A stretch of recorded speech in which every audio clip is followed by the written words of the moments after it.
स्वागत है PTC news विचार दर्शकों का। मैं हरप्रीत सिंह, तुम देख रहे हो कि EI वार्स एंड केबल्स विचार तकरार एक अहम विचार चर्चा लेके तुहाडे सामने हाजिर हाँ। वोट परसेंटेज घटी है इस बार और उस वोट परसेंटेज घटन ने सियासतदानों की नींद उड़ा के रख दी है, उम्मीदवारों की नींद उड़ा के रख दी है। बड़े सारे क्यास लाए जा रहे हैं। कुछ धिरां ये सोच रही ने कि जे बदलाव की राजनीति हैगी है, जे कहनी है कि सानू चेंज चाहिए, सानू बदल चाहिए, तो फिर बंपर वोटिंग होनी चाहिए सी। उस तरीके की बंपर वोटिंग नहीं हो पाई। 5% है जी पिछली वार के नालों भी वोटिंग घटी है। तो इसका मतलब यह है कि जो पहला ही क्यासराइयां लाइया जा रही सीगियां कि सूबा हंग असैंबली वल वध रहा है, कि क्लीयर मेजोरिटी किसी एक धिर नूं नहीं मिल पाएगी, ये एक धारणा हैगी। दूजी धारणा यह भी है कि मालवे दे विच कुछ फैक्टर काम करके, जिस करके मालवे दे विच तां बंपर वोटिंग होगी, पर माझे ते दुआबे दे विच उसका कोई खासा असर देखने को नहीं मिला। सो मालवा डिसाइड कर सकता है कि किहड़ी सत्ताधारी धिर बनेगी। तमाम तरह के आंकड़े, तमाम तरह के क्यास ने जिहड़े लाए जा रहे हैं। इसे ते ही विचार चर्चा करने दे दो खास मेहमान साडे नाल जुड़े हुए हैं, जिहड़े माहर ने इस काम दे विच, जिन्हां ने सारी उम्र हंडाई है सियासतदानां नूं देखदे होया, सियासत नूं देखदे आ, पंजाब दे धरातल नूं देखदे आ, पंजाब दे मूड नूं देखदे आ। इसे करके दोवें मेहमानां नूं बुलाया और एनालिसिस करने की पूरी कोशिश करांगे कि किवें दा नतीजा रह सकदा। साडे नाल मौजूद है डॉक्टर प्यार लाल गर्ग साहब, सियासी माहर भी ने, साबका रजिस्ट्रार भी ने बाबा फरीद यूनिवर्सिटी के। प्रमोद छाबड़ा साहब साडे नाल मौजूद ने, सियासी माहर ने। और इन्हां दोवां मेहमानां तो समझण की कोशिश करांगे कि सियासत दा गणित कहंदा की है। पहलां तुहानूं फटाफट दिखा दिंदे कि वोट परसेंटेज किन्नी कुछ रही है। 2017 ਦੇ ਵਿੱਚ किन्नी सी, 2022 ਦੇ ਵਿੱਚ वोट परसेंट की रही है। माझा मालवा दुआबे के तहत तुहानूं दसदे। सब तो पहले अमृतसर की गल करते हैं। साल 2017 ਦੇ ਵਿੱਚ अमृतसर डिस्ट्रिक्ट के 71.35% वोट पई सी। 2022 ਦੇ ਵਿੱਚ ਇਹ वोट फीसद घट के सिर्फ 63.25% रही है। इस दे विच ज़्यादातर जिहड़ा हिस्सा है थल्ले डिटेल दे विच देख रहे हो, शहरी खेत्र दे विच वोट है जिहड़ी वो बहुत घट पई है। पेंडू खेत्रों दे विच जिवें अटारी ला लो या राजा सांसी ला लो, मजीठा ला लो, इन्हां थावां ते अजनाला ला लो 83.5% वोट पई है। और इस तो इलावा जे तुसी शहरी खेत्र की गल करते हो, शहरी खेत्र कई तो यह अजिहे ने जिथे 65% भी वोटिंग, 60% भी वोटिंग है जी वो नहीं पहुँच पाई, ये समझना पेगा। इस तरह गुरदासपुर दे विच 2017 के 74.91% वोट पई सी, 2022 के 70.62% पई है। इत्थे भी जी लगभग 4% है वोट वो घट पई है। डिटेल थले तुसीं देख रहे हो, इत्थे भी लगभग वही हाल है। पेंडू खेत्रों के विच वोट पई है, शहरी खेत्रों के विच वोट है जी वो घट पई है। 2022 के विच एक छोटा जिहा एग्जाम्पल तुसीं देख लो, श्री हरगोबिंदपुर के विच 74.69% पई सी 2017 के विच। श्री हरगोबिंदपुर के 2022 के विच जिहड़ी वोट पई है वो 70 भी नहीं पहुँच पाई, 69 ते जाके वो खड़ गई है। ये फर्क है जिहड़ा वो नज़र आ रहा है तुहाडे सामने। इस तरह तरनतारन की जे गल करते हैं, तरनतारन दे विच साल 2017 के 75.92% वोट पई सी। इत्थे भी वोट परसेंटेज 2022 के घट के सिर्फ 66.83%। वड्डा फर्क है, 9% वोट घट पई है तरनतारन दे विच। ओवरऑल तरनतारन की जो तुसीं गल करते हैं, बाकी डिटेल तुहाडे सामने हैगी है। शहरी खेत्र भी, पेंडू खेत्र भी उत्थे हैगा। जे जिला कपूरथला की गल की जाए तो इत्थे 2017 के विच 74.69% वोट पई सी। और इत्थे भी वही हाल है। 2022 के विच 67.87% वोट पई है, यानी कि इत्थे भी लगभग जिहड़ा हैगा 3 ते 4-7% का फर्क पै गया। जे गल जलंधर की की जाए तो जलंधर के विच 2017 के विच 73.6% वोट पई सी, 2022 के विच घट के सिर्फ 64.29% रह गई है। इत्थे सारे ही शहरी खेत्रों के विच जिहड़ी वोट घट पई है। गल हुशियारपुर की करिए तो 2017 के विच 72.53% इत्थे वोट पई सी। इत्थे भी वड्डा डैमेज लग्या, 8% वोट कट्टी है 2022 के विच, 66.93%। सारी डिटेल भी है। नाल डिबेट भी करते हैं। हुशियारपुर तो बाद असीं डिबेट शुरू करांगे। बाकी इलाके भी हुशियारपुर के ਚੱਬੇਵਾਲ, गढ़शंकर ये तुहानूं सारे दिख रहे हैं। नवां शहर दे विच बाद चों आने पहले अपने मेहमानां नाल शुरू करते हैं गलबात। गर्ग साहब, मैं शुरुआत थोड़े तो करांगा एनालिसिस, क्योंकि दिन वावा पै गए, 20 दिन पै गए। अजिहे दे विच उम्मीदवारां दी धड़कना वधिया होणगीਆਂ। 20 दिन पता नहीं किवें कट्टणे ने, की अंदाजा तुहाडा? अंदाजे तो पहला एक होर मैं तुहाडे तो जानना चाहना, ये जिहड़ी वोट फीसद घटी है, वोट फीसद घटण का कारण की नज़र आउंदा? मैं बिल्कुल ठीक है, तुसीं कहा ये सवाल वड्डा है। बहुत सारे लोग कहते भी आह फैक्टर होगा, आह फैक्टर हो गया। असल च वोट कौन पाउंदा है? जिन्हों लगे भी मैनू ताकत मिलेगी वोट पाउण नाल, मेरी वोट का मतलब है कोई। दूजा वो पाउंदा जिहड़ा कहंदा जिहड़ा बदलना आपां। तीजा वो वोट पाउंदा जिहड़ा कहंदा अपना कैंਡੀਡੇਟ जितना चाहिए। ये 3 फैक्टर जे नहीं होणगे तो फिर वोट नहीं पैंदी।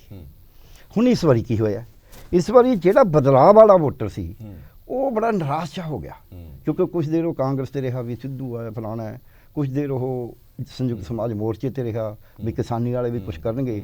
ਉਹ ਹੌਲੀ ਹੌਲੀ ਉਹਨੂੰ ਲੱਗਦਾ ਗਿਆ, ਪਹਿਲਾਂ ਤਾਂ ਉਹਨੂੰ ਆਸ ਸੀਗੀ, ਉਮੀਦ ਸੀਗੀ, ਹੌਲੀ ਹੌਲੀ ਲੱਗਦਾ ਵੀ ਇਹ ਸਭ ਪਾਸੇ ਜਾਂਦੇ ਜਾਣੇ।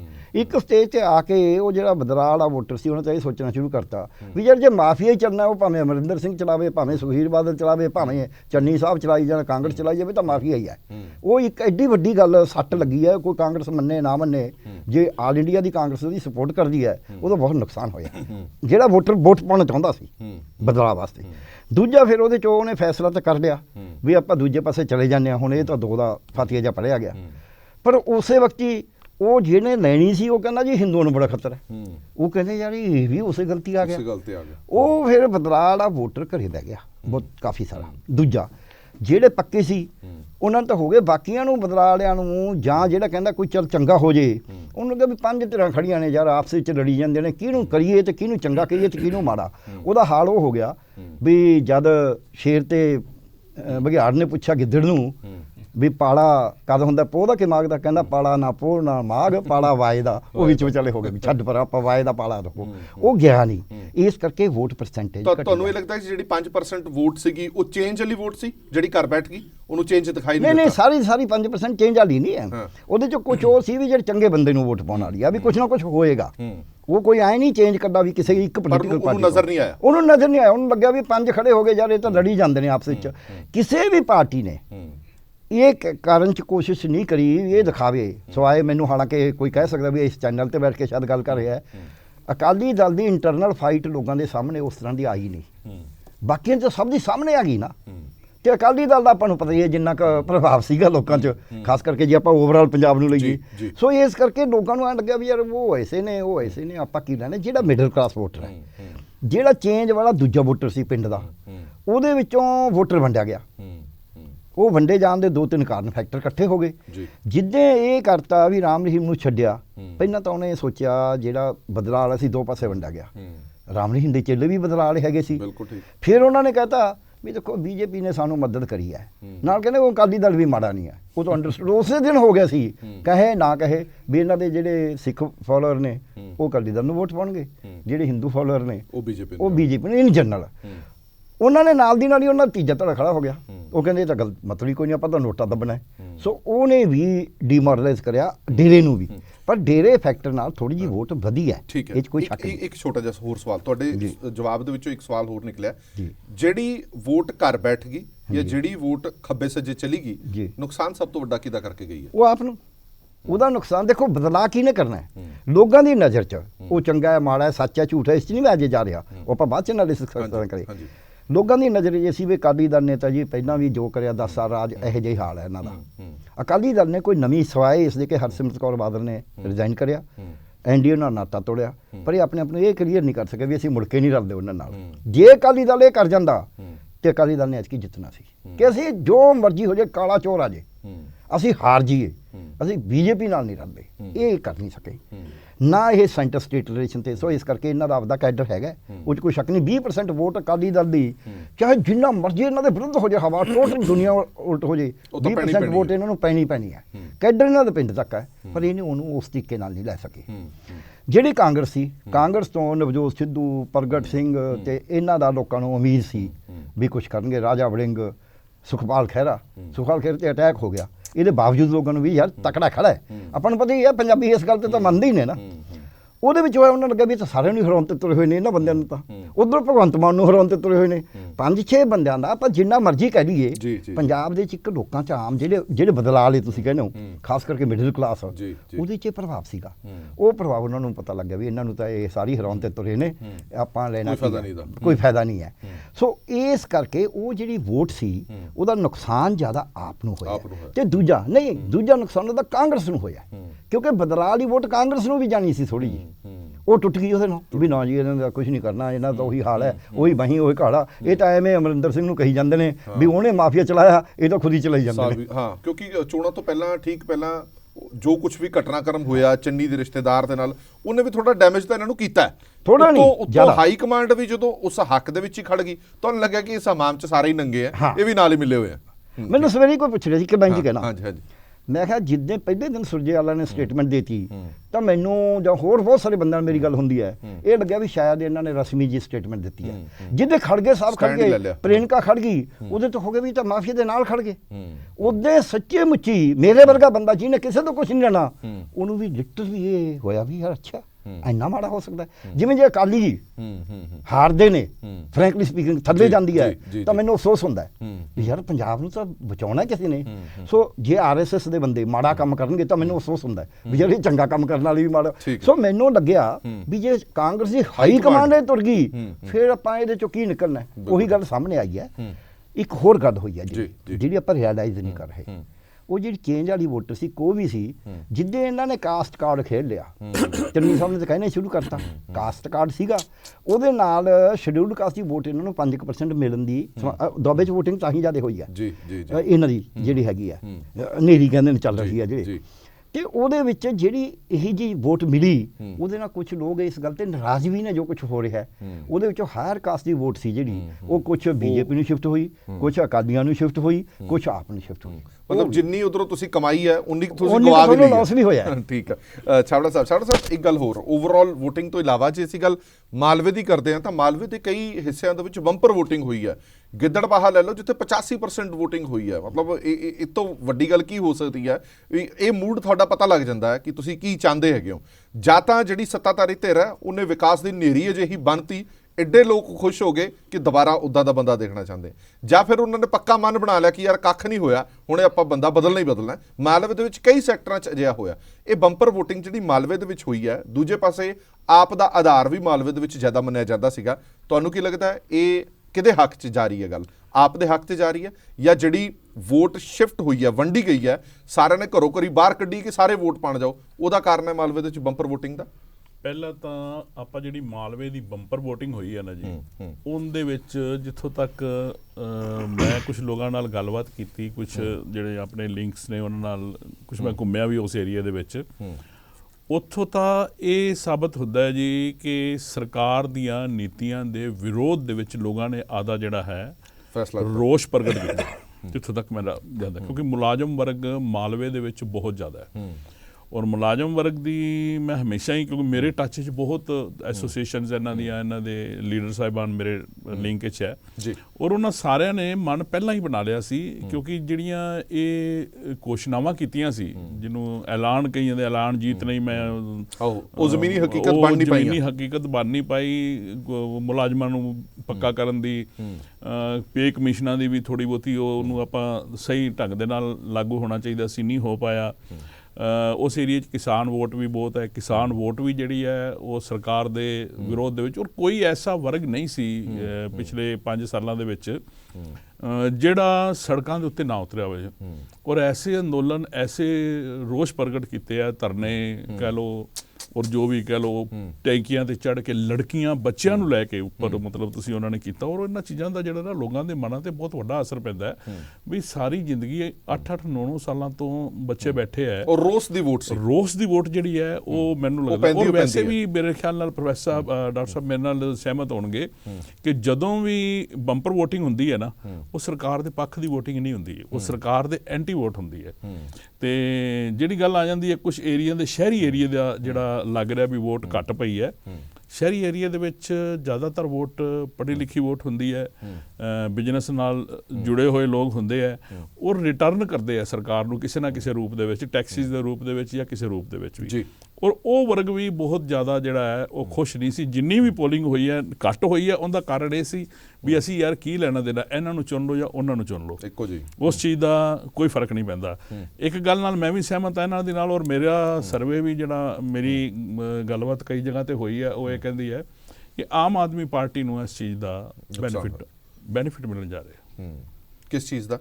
ਜਿਹੜੀ ਬੰਪਰ ਵੋਟ, ਬੰਪਰ ਵੋਟਿੰਗ ਦਾ ਔਰ ਸਰਕਾਰ ਦੇ ਪ੍ਰਤੀ ਵਿਰੋਧ ਦਾ, ਇਸ ਚੀਜ਼ ਦਾ ਬੈਨੀਫਿਟ ਜਿਹੜਾ ਆਮ ਆਦਮੀ ਪਾਰਟੀ ਨੂੰ ਮਿਲਣ ਜਾ ਰਿਹਾ ਔਰ ਅੱਛਾ ਮਿਲਣ ਜਾ ਰਿਹਾ। ਅੱਛਾ ਠੀਕ ਹੈ ਛਾਬੜਾ ਸਾਹਿਬ, ਨਾਲ ਹੀ ਮੈਂ ਤੁਹਾਡੇ ਤੋਂ ਇਹ ਵੀ ਜਾਣਨਾ ਚਾਹੁੰਦਾ, 2-3 ਚੀਜ਼ਾਂ ਮਾਲਵੇ ਦੇ ਵਿੱਚ ਜਿਹੜੀਆਂ ਐਂਡ ਵਾਲੇ ਸਮੇਂ ਦੇ ਵਿੱਚ ਜਿਨ੍ਹਾਂ ਨੇ ਕੰਮ ਕੀਤਾ, ਮੈਂ ਗਰਗ ਸਾਹਿਬ ਤੋਂ ਵੀ ਉਹਦਾ ਰਿਐਕਸ਼ਨ ਲਾਂਗਾ, ਜਿਹਦੇ ਵਿੱਚ ਪਹਿਲਾਂ ਵੀ ਮੈਂ ਗੱਲ ਕਰ ਚੁੱਕਾ ਡੇਰੇ ਦੀ ਵੋਟ ਦੀ, ਉਸ ਤੋਂ ਇਲਾਵਾ ਦੀਪ ਸਿੱਧੂ ਦੇ ਫੈਕਟਰ ਦੀ, ਉਸ ਤੋਂ ਇਲਾਵਾ ਸਟੇਟਮੈਂਟਾਂ ਦੇਣ ਦੀ। ਆਮ ਆਦਮੀ ਪਾਰਟੀ ਨੇ ਕੁਝ ਅਜਿਹੀਆਂ ਸਟੇਟਮੈਂਟਾਂ ਦਿੱਤੀਆਂ ਜਿਵੇਂ ਹਿੰਦੂ ਦੀ ਗੱਲ ਕੀਤੀ ਕਿ ਉਹ ਸੁਰੱਖਿਅਤ ਨਹੀਂ ਹੈ, ਇਹ ਜਿਹੀਆਂ ਚੀਜ਼ਾਂ ਨੇ ਨੁਕਸਾਨ ਕਿੰਨਾ ਕੁ ਬਚਾਇਆ ਹੋ ਸਕਦਾ? ਇਸ ਵਾਰੀ ਡੇਰਾ ਫੈਕਟਰ ਜਿਹੜਾ ਰਿਹਾ ਨਾ ਜੀ, ਡੇਰਾ ਅੱਗੇ ਅਨਾਉਂਸ ਕਰ ਦਿੰਦਾ ਹੁੰਦਾ ਸੀ, ਆਦੀਆਂ ਟੀਮਾਂ ਭੇਜ ਦਿੰਦੇ ਹੁੰਦੇ ਸੀ ਵੀ ਤੁਸੀਂ ਫਲਾਣੀ ਪਾਰਟੀ ਦੀ ਮਦਦ ਕਰਨੀ ਹੈ, ਨਿਕਲ ਜਾਂਦੇ ਸੀ। ਇਸ ਵਾਰੀ ਡੇਰੇ ਨੇ ਓਪਨਲੀ ਕੁਝ ਨਹੀਂ ਕਿਹਾ। ਪ੍ਰਚਾਰ ਕਿਹਨਾਂ ਨੇ ਕੀਤਾ? ਸਾਰੀਆਂ ਪਾਰਟੀਆਂ ਨੇ, ਇੱਕ ਬੀਜੇਪੀ ਨੂੰ ਛੱਡ ਕੇ ਬਾਕੀ ਸਾਰੀਆਂ ਪਾਰਟੀਆਂ ਨੇ ਇਹ ਕਹਿਣਾ ਸ਼ੁਰੂ ਕਰ ਦਿੱਤਾ, ਜਿਹੜੀ ਰਾਮ ਰਹੀਮ ਨੂੰ ਬੇਲ ਦਿੱਤਾ, ਪੈਰੋਲ ਦਿੱਤੀ ਹੈ 21 ਦਿਨਾਂ ਦੀ, ਉਹ ਬੀਜੇਪੀ ਨੇ ਆਦਾ ਵੋਟ ਬੈਂਕ ਵਧਾਉਣ ਵਾਸਤੇ ਦਿੱਤੀ ਹੈ ਔਰ ਇਹਦਾ ਬੈਨੀਫਿਟ ਲੈਣ ਵਾਸਤੇ ਉਹਨੂੰ ਪੈਰੋਲ ਦਿੱਤੀ ਗਈ ਹੈ। ਲੋਕਾਂ, ਪਾਰਟੀਆਂ ਨੇ ਪ੍ਰਚਾਰ ਕੀਤਾ ਇਸ ਚੀਜ਼ ਦਾ ਔਰ ਲੋਕਾਂ ਨੇ, ਕੁਝ ਲੋਕ ਦੇਖੋ ਗੱਲ ਸੁਣੋ, ਬਹੁਤ ਜ਼ਿਆਦਾ ਬੁੱਧੀਮਾਨ ਨਹੀਂ ਹੁੰਦੇ ਔਰ ਜਿਹੜੇ middle class, lower middle class ਲੋਕ ਹੈ ਔਰ ਖਾਸ ਕਰਕੇ ਜਿਹੜੇ ਪੇਂਡੂ ਖੇਤਰ ਦੇ ਥੋੜਾ ਜਿਹਾ ਟਾਈਮ ਪਾਸ ਕਰਨ ਵਾਲੇ ਲੋਕ ਹੁੰਦੇ ਆ, ਮਿਹਨਤਕਸ਼ ਲੋਕ ਹੁੰਦੇ ਆ, ਉਹ ਜ਼ਿਆਦਾ ਦਿਮਾਗ ਨਹੀਂ ਵਰਤਦੇ, ਉਹ ਲੋਕ ਜਿਹੜੇ ਨਾ ਅੰਧ ਵਿਸ਼ਵਾਸ ਕਰਦੇ, ਵਿਸ਼ਵਾਸ ਨਹੀਂ ਅੰਧ ਵਿਸ਼ਵਾਸ। ਸੁਣੀ ਸੁਣਾਈ ਗੱਲ ਤੇ ਹਾਂ, ਸੁਣੀ ਸੁਣਾਈ ਗੱਲ ਆ ਠੀਕ ਹੈ ਜੀ, ਬੀਜੇਪੀ ਨੇ ਬਾਬਾ ਜੀ ਨੂੰ ਬਾਹਰ ਕੱਢਿਆ, ਬਾਬਾ ਜੀ ਨੂੰ ਬਾਹਰ ਕੱਢਾ, ਬਾਬਾ ਜੀ ਇਹ ਤਾਂ ਸਾਡੇ ਵਾਸਤੇ ਜੀ ਮਹਾਰਾਜ ਜੀ ਨੂੰ ਉਹ ਪਰਮਾਤਮਾ ਮੰਨਦੇ ਆ ਜੀ, ਉਹਨਾਂ ਨੂੰ ਉਹ ਰੱਬ ਮੰਨਦੇ ਆ। ਔਰ ਪਿੱਛੇ ਜੇ ਥੋੜੀਆਂ ਜੀਆਂ ਦੂਜੇ ਡੇਰੇ ਦੀ ਵੀ ਇੱਕ ਗੱਲ ਕਰ ਲਈ ਆਪਾਂ, ਬਿਆਸ ਵਾਲੇ ਡੇਰੇ ਦੇ ਜਿਹੜੇ ਮੁਖੀ ਆ ਉਹਨਾਂ ਦੀਆਂ ਵੀ ਫੋਟੋ ਅਮਿਤ ਸ਼ਾਹ ਨਾਲ, ਮੋਦੀ ਜੀ ਨਾਲ ਤੇ ਹੋਰ ਵੀ ਜਿਹੜੀਆਂ ਉਹਨਾਂ ਦੀ ਮਤਲਬ ਹੋਰ ਕਿਸੇ ਨਾਲ ਨਹੀਂ ਆਈਆਂ। ਹਾਲਾਂਕਿ ਉਹ ਕਹਿੰਦੇ ਵੀ ਸਾਡੇ ਕੋਲ ਤਾਂ ਕੋਈ ਵੀ ਆਵੇ, ਅਸੀਂ ਉਹ ਸਾਰਿਆਂ ਦਾ ਸਵਾਗਤ ਕਰਦੇ ਹਾਂ, ਸਾਡੇ ਵਾਸਤੇ ਕੋਈ ਮਤਲਬ ਉਹ ਨਹੀਂ ਫਰਕ ਹੈਗਾ। ਉਸ ਚੀਜ਼ ਦਾ ਅਸਰ ਕੁਛ ਇੱਕ ਮਾਤਰਾ ਦੇ ਵਿੱਚ ਪਿਆ ਹੋਏਗਾ, ਵੀ ਬੈਨੀਫਿਟ ਉਹਨਾਂ ਨੂੰ ਮਿਲਿਆ, ਲੇਕਿਨ ਉਹ ਬੈਨੀਫਿਟ ਦਾ ਇੰਨਾ ਅਸਰ ਹੁੰਦਾ, ਉਹ ਬੈਨੀਫਿਟ ਨੂੰ ਅਸੀਂ ਜਿੱਤ ਦੇ ਵਿੱਚ ਤਬਦੀਲ ਕਰਦੇ ਮੈਨੂੰ ਲੱਗਦਾ ਨਜ਼ਰ ਨਹੀਂ ਆ। ਨਹੀਂ, ਪਰ ਚਲੋ ਬੈਨੀਫਿਟ ਨਾ ਹੋਵੇ, ਦੂਜੇ ਦਾ ਤਾਂ ਨੁਕਸਾਨ ਹੋ ਗਿਆ। ਦੂਜੇ ਦਾ ਨੁਕਸਾਨ ਹੋ ਗਿਆ, ਦੂਜੇ ਦਾ ਨੁਕਸਾਨ ਹੋ ਗਿਆ, ਨੋ ਡਾਊਟ ਇਹਦੇ ਵਿੱਚ ਕਿ ਦੂਜੇ ਦਾ ਨੁਕਸਾਨ ਹੋ ਗਿਆ। ਠੀਕ ਹੈ ਗਰਗ ਸਾਹਿਬ, ਮੈਂ ਤੁਹਾਡੇ ਤੋਂ ਵੀ ਇਹ ਗੱਲ ਜਾਣਨਾ ਚਾਹੁੰਦਾ, ਜਿਹੜੀ ਮਾਲਵੇ ਦੇ ਵਿੱਚ 2-3 ਹੁਣ ਧਾਰਨਾ ਜੀ ਬਣ ਗਈ ਹੈ ਜੀ। ਦੇਖੋ, ਆਮ ਆਦਮੀ ਪਾਰਟੀ ਬੰਪਰ ਜਿੱਤ ਵੱਲ ਜਾ ਰਹੀ ਸੀ, ਪਰ ਆਹ 2-3 ਚੀਜ਼ਾਂ ਨੇ ਥੋੜਾ ਜਿਹਾ ਉਹਨਾਂ ਨੂੰ ਫਰਕ ਪਾ ਦਿੱਤਾ। ਹੁਣ ਕੀ ਉਹ ਉਸ ਅੰਕੜੇ ਤੱਕ ਪਹੁੰਚ ਪਾਉਂਦੇ ਨੇ, ਸਰਕਾਰ ਬਣਾ ਪਾਉਂਦੇ ਨੇ, ਨਹੀਂ ਬਣਾ ਪਾਉਂਦੇ? ਪਰ ਜੇ ਆਹ 2-3 ਫੈਕਟਰ ਨਾ ਚੱਲਦੇ ਤਾਂ ਸ਼ਾਇਦ ਸਰਕਾਰ ਬਣ ਸਕਦੀ ਸੀ ਜਾਂ ਉਹਨਾਂ ਦੇ ਨੰਬਰ ਜ਼ਿਆਦਾ ਆ ਸਕਦੇ ਸੀ। ਦੇਖੋ, ਤੁਸੀਂ ਠੀਕ ਕਿਹਾ, ਇੱਕ ਤਾਂ ਬੰਪਰ ਵੋਟਿੰਗ ਨੂੰ ਮੈਂ ਥੋੜਾ ਜਿਹਾ ਇਹ ਹੈ, 12 ਦੇ ਵਿੱਚ 77% ਵੋਟ ਪਈ ਸੀ, ਪਰ ਬਦਲਾਅ ਨਹੀਂ ਹੋਇਆ ਸੀ। ਫਿਰ 78% ਹੋਈ ਤਾਂ 1% ਨੇ ਤਾਂ ਬਦਲਾਅ ਨਹੀਂ ਕਰ ਦੇਣਾ ਹੁੰਦਾ। ਤੁਸੀਂ ਐਨਾਲਿਸਿਸ ਕਰ ਲਓ ਵੋਟਾਂ ਦੀ। ਸੋ ਬੰਪਰ ਵੋਟਿੰਗ ਕਦੇ ਬਦਲਾਅ ਕਰਦੀ ਹੈ, ਇਹਨਾਂ ਦੀ ਗੱਲ ਠੀਕ ਹੈ, ਕਦੇ ਨਹੀਂ ਕਰਦੀ। ਕਦੇ ਬੰਪਰ ਵੋਟਿੰਗ ਇਸ ਵਾਸਤੇ ਵੀ ਹੁੰਦੀ ਆ ਵੀ ਅਸਾਂ ਇਸੇ ਨੂੰ ਰੱਖ ਲਾਂਗੇ ਜਾਂ ਦੂਜੇ ਦੇ ਵਿਰੁੱਧ ਪਾਉਣੀ ਹੈ, ਵੋਟ ਦੋ ਤਰ੍ਹਾਂ ਪਾਉਂਦਾ ਨਾ ਅਗਲਾ। ਇਸ ਕਰਕੇ ਵੀ ਹੋ ਸਕਦੀ ਹੈ ਕਿ ਜਦੋਂ ਬਹੁਤ ਸਾਰੇ ਜ਼ਿਆਦਾ ਧੜੇ ਬਣ ਗਏ ਤਾਂ ਕਰਕੇ ਵੀ ਵੋਟਿੰਗ ਜ਼ਿਆਦਾ ਹੋਈ ਹੋਵੇ ਜਾਂ ਘੱਟ ਹੋਈ ਹੋਵੇ, ਉਹਦੇ ਨਾਲ ਉਦੋਂ ਇੰਨੇ ਧੜੇ ਨਹੀਂ ਬਣੇ ਸੀ। ਤੁਸੀਂ ਜੇ ਸਾਰਾ ਕੱਢ ਲਓ, ਨਹੀਂ ਮੈਂ ਹੁਣ ਦੀ ਗੱਲ ਕਰ ਰਿਹਾ, ਹੁਣ ਤਾਂ ਧੜਿਆਂ ਕਰਕੇ ਸਮਾਂ ਵੋਟ ਨਹੀਂ ਪਈ, ਹੁਣ ਤਾਂ ਧੜਿਆਂ ਕਰਕੇ ਲੋਕ ਨਿਰਾਸ਼ ਹੋਏ ਨੇ ਵੀ ਯਾਰ ਇਹ ਸਾਰੇ ਲੜੀ ਜਾਂਦੇ ਨੇ ਵੀ ਵੋਟ ਕਾਦੀ ਪਾਣੀ। ਜਿਹੜੀ ਮਿਡਲ ਕਲਾਸ ਜੋ ਇਹਨਾਂ ਨੇ ਕਹੀ ਹੈ ਉਹ ਸਹੀ ਗੱਲ ਹੈ। ਸ਼ਹਿਰ ਦਾ ਵੋਟਰ ਕਹਿੰਦਾ ਮੈਂ ਲੈਣਾ ਕੀ ਇਹਨਾਂ ਦੀ ਲੜਾਈ ਤੋਂ, ਤਾਂ ਲੜੀ ਜਾਂਦੇ ਨੇ, ਸਾਰੇ ਇੱਕੋ ਜਿਹੇ ਨੇ। ਸ਼ਹਿਰਾਂ 'ਚ ਵੋਟ ਤੁਸੀਂ ਲੁਧਿਆਣਾ ਲੈ ਲਓ 5 ਸੀਟਾਂ ਤੇ, ਤੁਸੀਂ ਅੰਮ੍ਰਿਤਸਰ ਲੈ ਲਓ, ਜਲੰਧਰ ਲੈ ਲਓ, 15 ਸੀਟਾਂ ਹੋ ਗਈਆਂ ਜੀ। ਔਰ ਸ਼ਹਿਰ ਦੀਆਂ ਇੰਪੋਰਟੈਂਟ, ਉਹ ਸ਼ਹਿਰ ਦੀ ਵੋਟ ਹੈ। ਪਟਿਆਲਾ ਦਾ ਇਦਾਂ ਚਲੋ, ਪਟਿਆਲਾ 'ਚ ਤਾਂ ਸੀਟਾਂ ਇੰਨੀਆਂ ਨਹੀਂ ਨਾ, ਮੈਂ ਵੱਡੀਆਂ ਸੀਟਾਂ ਦੀ ਗੱਲ ਕਰਦਾ, 5 ਈਸਟ ਵੈਸਟ ਸੈਂਟਰਲ ਸਾਊਥ। ਉਹ 5 ਜੀ 50 ਤੋਂ ਟੱਪੀ ਨਹੀਂ, ਕਿਤੇ 48% ਹੈ, ਕਿਤੇ 49% ਹੈ, ਕਿਤੇ 50% ਹੈ। ਸੋ ਇਹ ਤੋਂ ਪਤਾ ਲੱਗਦਾ ਹੈ ਵੀ ਸ਼ਹਿਰੀ ਵੋਟਰ ਹੈ ਜਿਹੜਾ ਉਹ ਨਿਰਾਸ਼ ਹੋਇਆ ਵੀ ਯਾਰ ਇਹਨੇ ਕਰਨਾ ਕੁਛ ਨਹੀਂ। ਹੁਣ ਦੂਜੀ ਗੱਲ, ਜਿਹੜਾ ਤੁਸੀਂ ਕਹਿੰਦੇ ਹੋ ਡੇਰੇ ਦਾ ਫੈਕਟਰ, ਇਹ 2-3 ਫੈਕਟਰ, ਦੀਪ ਸਿੱਧੂ ਦਾ ਇਹ ਫੈਕਟਰ ਕੀ ਹੋਏ ਨੇ? ਮੇਰੇ ਤਾਂ ਇਹ ਤੇ ਰਿਜ਼ਰਵੇਸ਼ਨ ਵੀ ਸੀ ਵੀ ਦੀਪ ਸਿੱਧੂ ਦੀ ਮੌਤ ਦੀ ਇਨਵੈਸਟੀਗੇਸ਼ਨ ਹੋਣੀ ਚਾਹੀਦੀ ਹੈ। ਇਹਦੇ 100 ਕਾਰਨ ਹੋ ਸਕਦੇ ਨੇ। ਫਿਰ ਖਾਲਿਸਤਾਨ ਦੇ ਉੱਥੇ ਨਾਅਰੇ ਲੱਗ ਜਾਂਦੇ ਨੇ। ਖਾਲਿਸਤਾਨ ਦੇ ਨਾਅਰੇ ਲੱਗਣ ਦਾ ਮਤਲਬ ਇਹੀ ਸੀ ਕਿ ਹਿੰਦੂ ਵੋਟ ਬੀਜੇਪੀ ਵੱਲ ਕੰਸੋਲੀਡੇਟ ਹੋਵੇ, ਪਰ ਹੋਈ ਹੈ ਨਹੀਂ।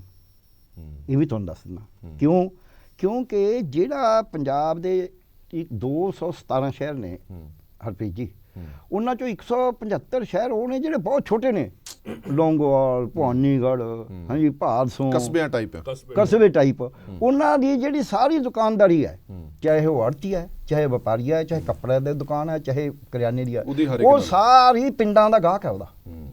ਉਹ ਗਾਹਕ ਨੂੰ ਕਿਵੇਂ ਛੱਡੇਗਾ ਆਪਦੇ ਨੂੰ? ਉਹ ਉਹਨਾਂ ਕਮਿਊਨਲ ਹੋ ਹੀ ਨਹੀਂ ਸਕਦਾ। ਸੋ ਇਸ ਕਰਕੇ ਉਸ ਨੇ ਬਹੁਤਾ ਹੁਣ ਪੰਜਾਬ 'ਚ ਇਸ ਗੱਲ ਨੂੰ ਕੋਈ ਖਰੀਦਦਾ ਨਹੀਂ ਆ, ਬਾਈ ਕਰਨ ਨੂੰ ਤਿਆਰ ਨਹੀਂ ਆ ਵੀ ਇੱਥੇ ਖਾਲਿਸਤਾਨ ਹੋ ਜੂ ਜੀ, ਇੱਥੇ ਆ ਉਹ ਗੱਲਾਂ ਉਹ ਹੱਸ ਕੇ ਟਾਲਦੇ ਨੇ। ਬਲਕਿ ਮੈਂ ਹਿੰਦੂਆਂ ਨਾਲ ਵੋਟਾਂ ਦਾ ਫਰਕ ਪਿਆ ਨਹੀਂ, ਮੈਂ ਦੱਸਦਾ, ਮੈਂ ਬਹੁਤ ਸਾਰੇ ਹਿੰਦੂਆਂ ਨਾਲ ਵੀ ਗੱਲ ਕਰਦਾ। ਇਸ ਕਰਕੇ ਵੋਟਾਂ ਦਾ ਫਰਕ ਪੈਂਦਾ। ਜਿਹੜਾ ਪੱਕਾ ਕਾਡਰ ਵਿੱਚ ਵਿਚਾਲੇ ਜੇ ਹੁੰਦਾ ਨਾ, ਪੱਕੇ ਦੇ ਨਾਲ ਹੁੰਦੇ ਨੇ ਕੁਝ, ਉਹਨਾਂ ਨੂੰ ਥੋੜ੍ਹਾ ਜਿਹਾ ਪੈ ਜਾਂਦਾ, ਹਾਂ ਯਾਰ ਕਿਤੇ ਖਾਲਿਸਤਾਨੀ ਨਾ ਬਣ ਜੇ। ਬਹੁਤਾ ਫਰਕ ਨਹੀਂ ਪੈਂਦਾ ਇਹਨਾਂ ਨਾਲ, ਐਵੇਂ ਮਾਈਨਰ ਹੈ। ਮਾਈਨਰ ਤਾਂ ਹਰ ਇੱਕ ਕਰਨੇ ਲਈ ਪੈਂਦਾ ਹੈ। ਹੁਣ ਜਿਵੇਂ ਦੀਪ ਸਿੱਧੂ ਵਾਲੀ ਗੱਲ ਹੈ, ਦੀਪ ਸਿੱਧੂ ਦਾ ਖਾਲਿਸਤਾਨ ਕਰਕੇ ਨਹੀਂ ਫਰਕ ਪਿਆ, ਦੀਪ ਸਿੱਧੂ ਦਾ ਫਰਕ ਪਿਆ ਦੀਪ ਸਿੱਧੂ ਕਰਕੇ ਮਾਨ ਦਲ ਨੂੰ ਫਾਇਦਾ ਹੋਇਆ, ਕਿਉਂਕਿ ਉਹ ਮਾਨ ਦਲ ਦੇ ਨਾਲ ਖੜਾ ਹੋ ਗਿਆ ਸੀ। ਮਾਨ ਨੇ ਕਿਹਾ ਸੀ ਮੈਂ ਤਾਂ ਇਹਨੂੰ ਬੈਟਨ ਫੜਾ ਦੇਣੀ ਸੀ, ਕਿ ਹਾਲਾਂਕਿ ਮਾਨ ਸਿਮਰਨਜੀਤ ਸਿੰਘ ਮਾਨ ਤਾਂ ਅਵਾਇਡ ਕਰਦੇ ਰਹੇ ਖਾਲਿਸਤਾਨ ਦੇ ਨਾਅਰਿਆਂ ਨੂੰ, ਉਹ ਤਾਂ ਲੁਕਦੇ ਰਹੇ ਨੇ ਵੀ ਮੇਰੀ ਫੋਟੋ ਨਾ ਆ ਜੇ। ਸੋ ਇਸ ਕਰਕੇ ਉਹਦਾ ਫਾਇਦਾ ਹੋਇਆ। ਤੁਸੀਂ ਦੇਖ ਲਓ ਅਮਰਗੜ੍ਹ 'ਚ ਜਾ ਕੇ VOTING ਦੇਖ ਲਓ ਜੀ ਜੀ ਸੋ ਜੀ। ਇਹ ਜਿਹੜਾ ਹੈਗਾ ਔਰ ਮੈਨੂੰ ਲੱਗਦਾ ਹੈ ਇੱਥੇ ਨੁਕਸਾਨ ਆਮ ਆਦਮੀ ਪਾਰਟੀ ਨੂੰ ਇਹ ਹੋ ਗਿਆ ਕਿ ਉਹ ਜਾਂਦੇ ਜਾਂਦੇ ਉਹ ਫੋਟੋਆਂ ਇਦਾਂ ਦੀਆਂ ਜਾਂ ਜਾਂਦੇ ਜਾਂਦੇ ਉਹ ਸਪੀਚ ਆ ਗਈ ਕਿ ਆ ਤੁਸੀਂ ਝਾੜੂ ਫੜਨਾ ਕਿਸੇ ਰਿਸਾਬ ਫੜਨਾ। ਹਾਂ, ਉਹਦੇ ਕਰਕੇ ਨੁਕਸਾਨ ਆਪ ਨੂੰ ਗਿਆ। ਉਹ ਤਾਂ ਉਹਨੇ ਕਰਨਾ ਹੀ ਸੀ ਖੈਰ, ਉਹ ਤਾਂ ਉਹ ਜਾਂਦੇ ਨਾ ਵੀ ਰਹਿੰਦਾ ਵੀ ਤਾਂ ਵੀ ਇਹੀ ਸੀ, ਫਿਰ ਉਹਦਾ ਨੁਕਸਾਨ ਨਹੀਂ ਹੋਣਾ ਸੀ ਰਹਿੰਦੇ ਹੋਏ। ਤੇ ਹਾਂ, ਤੇ ਉਹਦੇ ਵਿੱਚ ਵੱਡੀ ਗੱਲ ਜਿਹੜਾ ਨੁਕਸਾਨ ਹੋਇਆ ਆਮ ਆਦਮੀ ਪਾਰਟੀ ਦਾ, ਉਹਨੇ ਵੀ ਕਹਤਾ ਵੀ ਹਾਂ ਹਿੰਦੂਆਂ ਨੂੰ ਖਤਰਾ ਹੈ, ਤਾਂ ਜਿਹੜੀ ਸਿੱਖ ਵੋਟ ਬਹੁਤ ਸਾਰੀ ਉਹਦੇ ਨਾਲ ਸੀ ਉਹ ਟ੍ਰਾਂਸਫਰ ਹੋ ਗਈ। ਉਹ ਫਿਰ ਨਹੀਂ ਟ੍ਰਾਂਸਫਰ ਤਾਂ ਨਹੀਂ ਹੋਈ, ਉਹ ਫਿਰ ਕਹਿੰਦਾ ਯਾਰ ਇਹ ਵੀ ਉਹੀ ਕੁਝ ਕਰਨ ਲੱਗੇ। ਉਹ ਵੋਟ ਇਹ ਜਿਹੜੀ ਬੰਪਰ VOTING ਘਟੀ ਵੀ ਹੈ ਤੇ ਉਹਦਾ ਨੁਕਸਾਨ ਆਮ ਆਦਮੀ ਪਾਰਟੀ ਨੂੰ ਹੋਇਆ ਹੈ। ਪਰ ਇਹਦੇ ਬਾਵਜੂਦ ਆਮ ਆਦਮੀ ਪਾਰਟੀ ਨੂੰ ਉੱਡਾ ਨੁਕਸਾਨ ਨਹੀਂ ਹੋਇਆ ਜਿਹੜਾ ਮੌਰ ਬੰਬ ਧਮਾਕੇ ਤੇ ਉਹ ਮੋਗੇ ਵਾਲੇ ਕੰਮ ਕਰਕੇ ਹੋਇਆ ਸੀ। ਇਸ ਕਰਕੇ ਆਮ ਆਦਮੀ ਪਾਰਟੀ ਜਿਹੜੀ ਹੈ ਉਹ ਪਿਛਲੇ ਨਾਲੋਂ ਤਾਂ ਜਿੰਨੀ VOTING ਪਰਸੈਂਟੇਜ ਲਈ ਸੀ ਉਦੋਂ ਘੱਟ ਦਾ ਤਾਂ ਮਤਲਬ ਵੀ ਕੋਈ ਨਹੀਂ, ਉਦੋਂ ਵੱਧ ਲਏਗੀ। ਤੇ ਜਿਹੜਾ ਉਹਦਾ ਇਹ ਸੀਗਾ ਕਿ ਵੀ ਆਮ ਆਦਮੀ ਪਾਰਟੀ ਨੇ ਸਰਕਾਰ ਬਣਾ ਲੈਣੀ ਸੀ, ਉਹਦੇ ਤੇ ਮੈਂ ਇਹਨਾਂ ਨਾਲ ਐਗਰੀ ਕਰਦਾ ਵੀ ਹੁਣ ਉਹਦੇ ਤੇ ਡਾਊਟ ਹੈ ਵੀ ਬਣਾ ਸਕੂਗੀ ਜਾਂ ਨਹੀਂ, ਨੇੜੇ ਕਿੰਨੀ ਪਹੁੰਚੂਗੀ, ਪਰ ਉਹ ਉੱਪਰ ਹੈ। ਠੀਕ ਹੈ, ਲੇਕਿਨ ਹਰਪ੍ਰੀਤ ਜੀ ਪ੍ਰੋਫੈਸਰ ਵੀ ਸ਼ਾਇਦ ਸਹਿਮਤ ਹੋਣਗੇ, ਮੇਰੇ ਖਿਆਲ ਨਾਲ ਸਿੰਗਲ ਲਾਰਜੈਸਟ ਪਾਰਟੀ ਤਾਂ ਸ਼ਾਇਦ ਜਿੱਥੋਂ ਤੱਕ ਮੈਨੂੰ ਲੱਗਦਾ ਵੀ ਆਮ ਆਦਮੀ ਪਾਰਟੀ ਆਣੀ ਚਾਹੀਦੀ ਹੈ, ਮੈਨੂੰ ਲੱਗ ਰਿਹਾ ਜਿਹੜਾ। ਨਹੀਂ ਮੈਂ ਉਹੀ ਕਹਿਣਾ ਵੀ ਉਹ ਉੱਪਰ ਜਾਏਗੀ, ਉੱਪਰ ਹੋਣ ਦਾ ਮਤਲਬ ਇਹੀ ਹੈ। ਇੱਕ ਵਾਰ ਅੰਕੜੇ ਹੋਰ ਦੇਖ ਲੈਂਦੇ ਆ, ਫਿਰ ਉਸ ਤੋਂ ਬਾਅਦ ਚਰਚਾ ਨੂੰ ਵਧਾਉਂਦੇ ਆ ਕਿ ਨਵਾਂ ਸ਼ਹਿਰ ਦੇ ਅੰਕੜੇ ਤੁਹਾਨੂੰ ਦਿਖਾ ਰਹੇ ਸੀਗੇ, ਨਵਾਂ ਸ਼ਹਿਰ ਤੋਂ ਬਾਅਦ ਅਸੀਂ ਅੱਗੇ ਦੇ ਅੰਕੜੇ ਤੁਹਾਨੂੰ ਦਿਖਾਵਾਂਗੇ, ਕਿਉਂਕਿ ਇਹ ਅੰਕੜਿਆਂ ਦੀ ਖੇਡ ਹੈ ਜਿਹੜੀ ਵੈਸੇ ਤਾਂ ਸਟੀਕ ਤਾਂ ਨਹੀਂ ਤੁਸੀਂ ਕਰ ਸਕਦੇ, ਪਰ ਇੱਕ ਅੰਦਾਜ਼ਾ ਜ਼ਰੂਰ ਲਾ ਸਕਦੇ ਹੋ ਵੀ ਕਿੱਦਾਂ ਕੀ ਹੋ ਸਕਦਾ। ਰੋਪੜ ਦੀ ਤੁਹਾਨੂੰ ਦਿਖਾ ਰਹੇ ਹਾਂ 2017 ਦੇ ਵਿੱਚ 77.09% ਵੋਟ ਪਈ ਹੈ, 2022 ਦੇ ਵਿੱਚ ਇੱਥੇ 73.48% ਪਈ ਹੈ, ਇੱਥੇ ਵੀ ਲਗਭਗ 4% ਦਾ ਵੋਟ ਜਿਹੜੀ ਹੈ ਪਰਸੈਂਟੇਜ ਉਹ ਘਟੀ ਹੈ। ਇਸ ਤੋਂ ਇਲਾਵਾ ਅੱਗੇ ਮੋਹਾਲੀ ਦੀ ਗੱਲ ਕਰੀਏ, 2017 ਦੇ ਵਿੱਚ 71.48% ਪਈ ਸੀ ਔਰ 2022 ਦੇ ਵਿੱਚ ਸਿਰਫ 66.00% ਪਈ ਹੈ। ਮੋਹਾਲੀ ਦੇ ਵਿੱਚ ਕਿੱਡੀ ਘੱਟ VOTING ਹੋਈ ਹੈ, ਇੱਥੋਂ ਅੰਦਾਜ਼ਾ ਲਾਓ ਕਿ ਸ਼ਹਿਰੀ ਖੇਤਰ ਇੱਥੇ ਬਹੁਤ ਵੱਡਾ।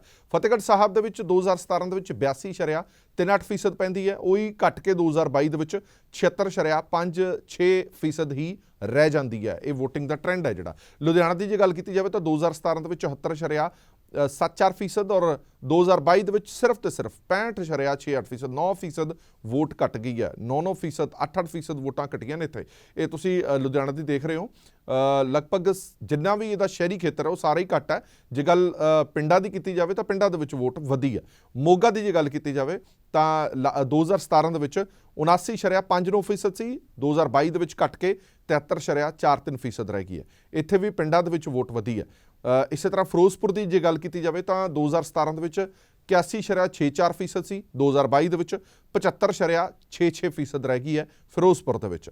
ਇਸੇ ਤਰ੍ਹਾਂ ਜੇ ਅੱਗੇ ਵਧਦੇ ਆਪਾਂ ਤਾਂ ਫਾਜ਼ਿਲਕਾ ਦੀ ਗੱਲ ਕਰਦੇ ਹਾਂ, 2017 ਦੇ ਵਿੱਚ 83.96%, 2022 ਦੇ ਵਿੱਚ ਸਿੱਧਾ ਹੀ 9% ਘਟ ਗਈ, 76.59% ਰਹਿ ਗਈ ਹੈ। ਮੁਕਤਸਰ ਦੀ ਗੱਲ ਕੀਤੀ ਜਾਵੇ, ਲੰਬੀ ਦੇ ਵਿੱਚ ਮੈਂ ਲੰਬੀ ਦਾ ਥੋੜ੍ਹਾ ਜਿਹਾ ਜ਼ਿਕਰ ਕਰ ਲਾਂ, ਇੱਥੋਂ ਹੀ ਤੁਹਾਨੂੰ ਟ੍ਰੈਂਡ ਪਤਾ ਲੱਗ ਜਾਏਗਾ। 2017 ਦੇ ਵਿੱਚ ਲੰਬੀ ਦੇ ਵਿੱਚ 85.73% VOTING ਹੋਈ ਸੀ, ਲੰਬੀ ਦੇ ਵਿੱਚ ਹੀ 2022 ਦੇ ਵਿੱਚ ਘਟ ਕੇ 81.35% ਰਹਿ ਗਈ ਹੈ, ਯਾਨੀ ਕਿ 4% ਇੱਥੋਂ ਵੀ ਵੋਟ ਘਟੀ ਹੈ ਮੁਕਤਸਰ ਦੀ। ਮੁਕਤਸਰ ਦੀ ਜੇ ਗੱਲ ਕੀਤੀ ਜਾਵੇ ਇਸ ਦੇ ਨਾਲ ਹੀ ਫਰੀਦਕੋਟ ਦੀ ਗੱਲ ਕਰਨੀ ਹੈ, 3 ਸੀਟਾਂ ਨੇ ਫਰੀਦਕੋਟ ਦੀਆਂ। 2017 ਦੇ ਵਿੱਚ 81.9% ਔਰ 2022 ਦੇ ਵਿੱਚ ਇੱਥੇ 6% ਘਟ ਗਈ ਹੈ, ਲਗਭਗ 75.86% ਪਈ ਹੈ। ਬਠਿੰਡਾ ਦੀ ਜੇ ਗੱਲ ਕੀਤੀ ਜਾਵੇ, ਬਠਿੰਡਾ ਦੇ ਵਿੱਚ ਵੀ ਬੜਾ ਬਦਲਾਅ ਦੇਖਣ ਨੂੰ ਮਿਲਿਆ। ਬਠਿੰਡਾ ਦੇ ਵਿੱਚ 2017 ਦੇ ਵਿੱਚ 82.38% ਔਰ 2022 ਦੇ ਵਿੱਚ 76.11% ਦੇ ਜਿਹੜੀ ਵੋਟ ਪੋਲ ਹੋਈ ਹੈ।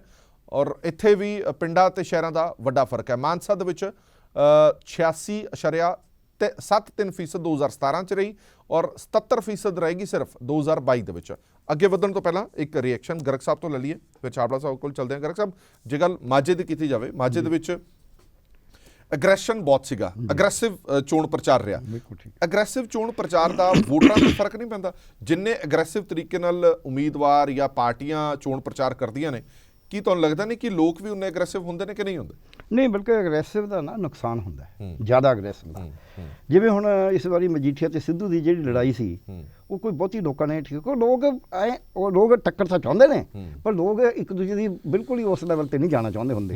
ਜਿਵੇਂ ਹੁੰਦਾ ਨਾ ਸਾਂਝੀ ਲੜਾਈ, ਉਹਦੇ 'ਚ ਵੀ ਹਾਂ ਮਜੀਠੀਆ ਜੱਬੇ ਵਾਲਾ ਯਾਰ, ਸਿੱਧੂ ਵੀ ਇਹ ਹੈ, ਪਰ ਉਹ ਇਹ ਨਹੀਂ ਚਾਹੁੰਦੇ ਵੀ ਇੱਕ ਦੂਜੇ ਦੀ ਪੱਗ ਲਾਉਣ ਦੇ ਉੱਤੇ ਲੈਵਲ ਤੱਕ ਜਾਣ, ਕਿਉਂਕਿ ਉਹ ਸ਼ਾਂਤੀ ਚਾਹੁੰਦੇ। ਕਰਕੇ ਅੰਮ੍ਰਿਤਸਰ ਦੀਆਂ ਜਿੰਨੀਆਂ ਸੀਟਾਂ ਉੱਥੇ VOTING ਹੋਈ ਨਹੀਂ, ਇੰਨਾ ਜ਼ੋਰ ਲਾਉਣ ਦੇ ਬਾਵਜੂਦ।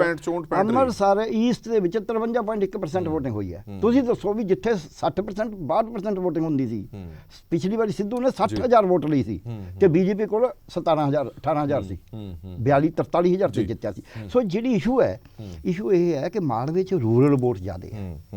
ਇਹ ਮਾਲਵੇ ਦਾ ਇਕੱਲਾ ਲੁਧਿਆਣਾ ਛੱਡ ਕੇ ਲੁਧਿਆਣਾ, ਜਲੰਧਰ, ਅੰਮ੍ਰਿਤਸਰ ਦੇ ਜ਼ਿਲ੍ਹਿਆਂ ਦੇ ਵਿੱਚ ਜਿਹੜੀ ਵੋਟ ਹੈ ਉਹ ਅਰਬਨ ਜ਼ਿਆਦਾ ਹੈ, ਕਿਉਂਕਿ ਵੱਡੇ ਸ਼ਹਿਰ ਨੇ। ਲੁਧਿਆਣੇ ਦੀ 18 ਲੱਖ ਦੀ ਆਪਦੀ ਆਬਾਦੀ ਹੈ, 36 ਲੱਖ ਟੋਟਲ ਹੈ।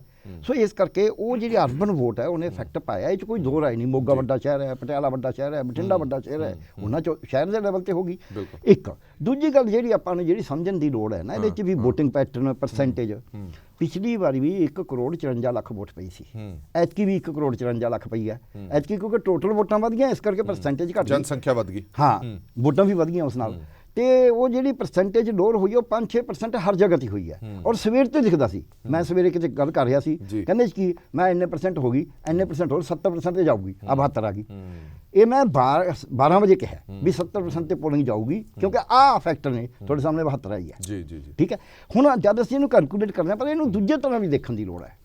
2012 ਨੂੰ ਜਦ ਮੈਂ ਦੇਖਦਾ, 2012 ਦੇ ਵਿੱਚ ਕਾਂਗਰਸ ਨੇ ਵੋਟਾਂ ਲਈਆਂ 40.1%, ਅਕਾਲੀ ਦਲ ਨੇ ਲਈਆਂ 40.3%, ਪਰ ਕਾਂਗਰਸ ਦੀਆਂ ਸੀਟਾਂ ਸੀਗੀਆਂ 46 ਤੇ ਅਕਾਲੀ ਦਲ ਦੀਆਂ ਸੀਟਾਂ ਸੀਗੀਆਂ 68। ਇਹ ਹੁਣ ਵੋਟ ਪਰਸੈਂਟ ਦਾ ਤਾਂ ਬਹੁਤ ਥੋੜਾ ਫਰਕ ਹੈ। ਜਿਹੜੀਆਂ 2017 ਚ ਕਾਂਗਰਸ ਨੇ ਲਈਆਂ, ਉੱਥੇ ਵੋਟ ਪਰਸੈਂਟ ਦਾ ਬੜਾ ਵੱਡਾ ਗੈਪ ਸੀ। ਉੱਥੇ ਵੋਟ ਪਰਸੈਂਟ ਕਾਂਗਰਸ ਦੀ ਜਿਹੜੀ ਸੀ 38%, ਸੀਟਾਂ 78 ਤੇ ਜਿਹੜੀ ਸੀ ਅਕਾਲੀਆਂ ਦੀ ਉਹ ਵੋਟ ਪਰਸੈਂਟ ਤਾਂ 25.7, ਪਰ ਸੀਟਾਂ 15। ਜਿਹੜੀ ਆਪ ਸੀ ਉਹਦੀ ਵੋਟ ਪਰਸੈਂਟ ਤਾਂ 23.5% ਤੇ ਸੀਟਾਂ 20। ਸੋ ਇਹ ਜਿਹੜੀ ਵੋਟ ਪਰਸੈਂਟੇਜ ਹੈ ਇਹ ਨਹੀਂ। ਪਰ ਮੈਂ ਇੱਕ ਹੋਰ ਫੈਕਟਰ, ਇਸ ਵਾਰ ਤੁਹਾਨੂੰ ਇਹ ਨਹੀਂ ਨਜ਼ਰ ਆਉਂਦਾ ਕਿ ਇਸ ਵਾਰ ਜਿੱਤ ਹਾਰ ਦਾ ਮਾਰਜਨ ਬਹੁਤ ਘੱਟ ਰਹਿਣ ਵਾਲਾ ਹੈ? ਪਰਸੈਂਟੇਜ ਤੋਂ ਇਲਾਵਾ ਫੋਕਸ ਸਾਨੂੰ ਸੀਟਾਂ ਤੇ ਮੈਂ ਉਹਦੇ ਤੇ ਇੱਕ ਗੱਲ ਦੱਸਦਾ। ਮੈਂ ਕਿਉਂ ਕਹਿੰਦਾ ਵੀ ਅਕਾਲੀ ਦਲ ਇੰਪਰੂਵ ਕਰੇਗਾ। 2017 ਦੇ ਵਿੱਚ 11 ਸੀਟਾਂ ਉਹ ਨੇ ਜਿਹਦੇ ਚ ਫਤਿਹਗੜ੍ਹ ਚੂੜੀਆਂ ਸ਼ਾਮਲ ਹੈ, ਜਿਹਦੇ ਚ ਡੇਰਾ ਬਾਬਾ ਨਾਨਕ ਸ਼ਾਮਲ ਹੈ, ਜਿਹੜੀਆਂ ਬੜੀਆਂ ਘੱਟ ਮਾਰਜਨ, ਜਿਹੜੀਆਂ 5,000 ਤੋਂ ਘੱਟ ਤੇ, ਬਹੁਤੀਆਂ 2-3,000 ਤੇ ਨੇ, 1-1.5 ਤੇ ਵੀ ਹੈ। ਜਿਹੜੀਆਂ 5,000 ਤੋਂ ਘੱਟ ਮਾਰਜਨ ਵਾਲੀਆਂ ਉਹ 11 ਸੀਟਾਂ ਨੇ। ਉਹ 11 ਸੀਟਾਂ ਦੇ ਉੱਤੇ ਜਿਹੜੀ ਪਾਰਟੀ ਜਿੱਤੀ ਸੀ ਉਹਨੇ ਕੋਈ ਇੰਪਰੂਵਮੈਂਟ ਨਹੀਂ ਕਰੀ। ਭਾਵੇਂ ਗੜਸ਼ੰਕਰ ਚ ਇਹ ਆਪ ਜਿੱਤੀ ਸੀ, ਪਰ ਮਾਰਜਨ ਤਾਂ 2,000 ਦੇ ਸੀ। ਬੁਢਲਾਡਾ ਵੀ ਆਪ ਜਿੱਤੀ ਸੀ, ਬੁਢਲਾਡੇ 1,500 ਦੇ ਮਾਰਜਨ ਸੀਗਾ। ਹਾਂਜੀ, ਸੋ ਇਹ ਜਿਹੜੀਆਂ ਸੀਟਾਂ ਨੇ ਇਹਨਾਂ ਦੇ ਉੱਤੇ ਜੇ 11 ਦੀਆਂ 11, ਕਿਉਂਕਿ ਅਕਾਲੀ ਦਲ ਦੇ ਅਗੇਂਸਟ ਐਤਕੀ ਬਹੁਤਾ ਹੈ ਨਹੀਂ ਸੀ। ਲਾਸਟ ਟਾਈਮ ਵਰਸ ਸਿਨੈਰੀਓ ਸੀਗਾ, ਤਾਂ ਉਹ 2000 ਤੋਂ ਹਾਰੇ। ਹਾਂ, ਸੋ ਉਹ 11 ਦੀਆਂ 11 ਸੀਟਾਂ ਮੈਂ ਸਮਝਦਾ ਵੀ ਜੇ ਆਪਾਂ ਇਹ ਮੰਨ ਲਿਆ ਤਾਂ ਹੁਣ ਬਟਾਲਾ ਜਿਹੜੀ ਅਕਾਲੀ ਦਲ ਨੇ ਜਿੱਤੀ ਉਹ ਵੀ 2000 ਦੀ ਜਿੱਤੀ ਹੈ। ਤੇ ਉਹ ਮੈਂ ਕਹਿੰਦਾ ਮੰਨ ਲਿਆ ਵੀ ਉਹ ਜਿੱਤ ਵੀ ਜਾਣ ਤਾਂ 11 ਤਾਂ ਇਹ ਆ ਸਕਦੀਆਂ ਨੇ। ਇਦੋਂ ਕਿ 11 ਸੀਟਾਂ ਹੋਰ ਨੇ ਜਿਨ੍ਹਾਂ ਦੇ ਉੱਤੇ ਇਹ 5 ਤੋਂ 10,000 ਦੇ ਵਿਚਾਲੇ ਹਾਰੇ ਨੇ। ਉਹਦੇ ਵਿੱਚੋਂ ਵੀ ਆਪਾਂ ਅੱਧੀਆਂ ਲਾ ਲਓ। ਫਿਰ 2 ਸੀਟਾਂ ਉਹ ਨੇ ਜਿਹੜੀਆਂ 10 ਤੋਂ 15 ਦੇ ਵਿੱਚ ਹਾਰੇ ਨੇ, ਆਪਾਂ ਉਹ ਜੋ 1 ਲਾ ਲਓ।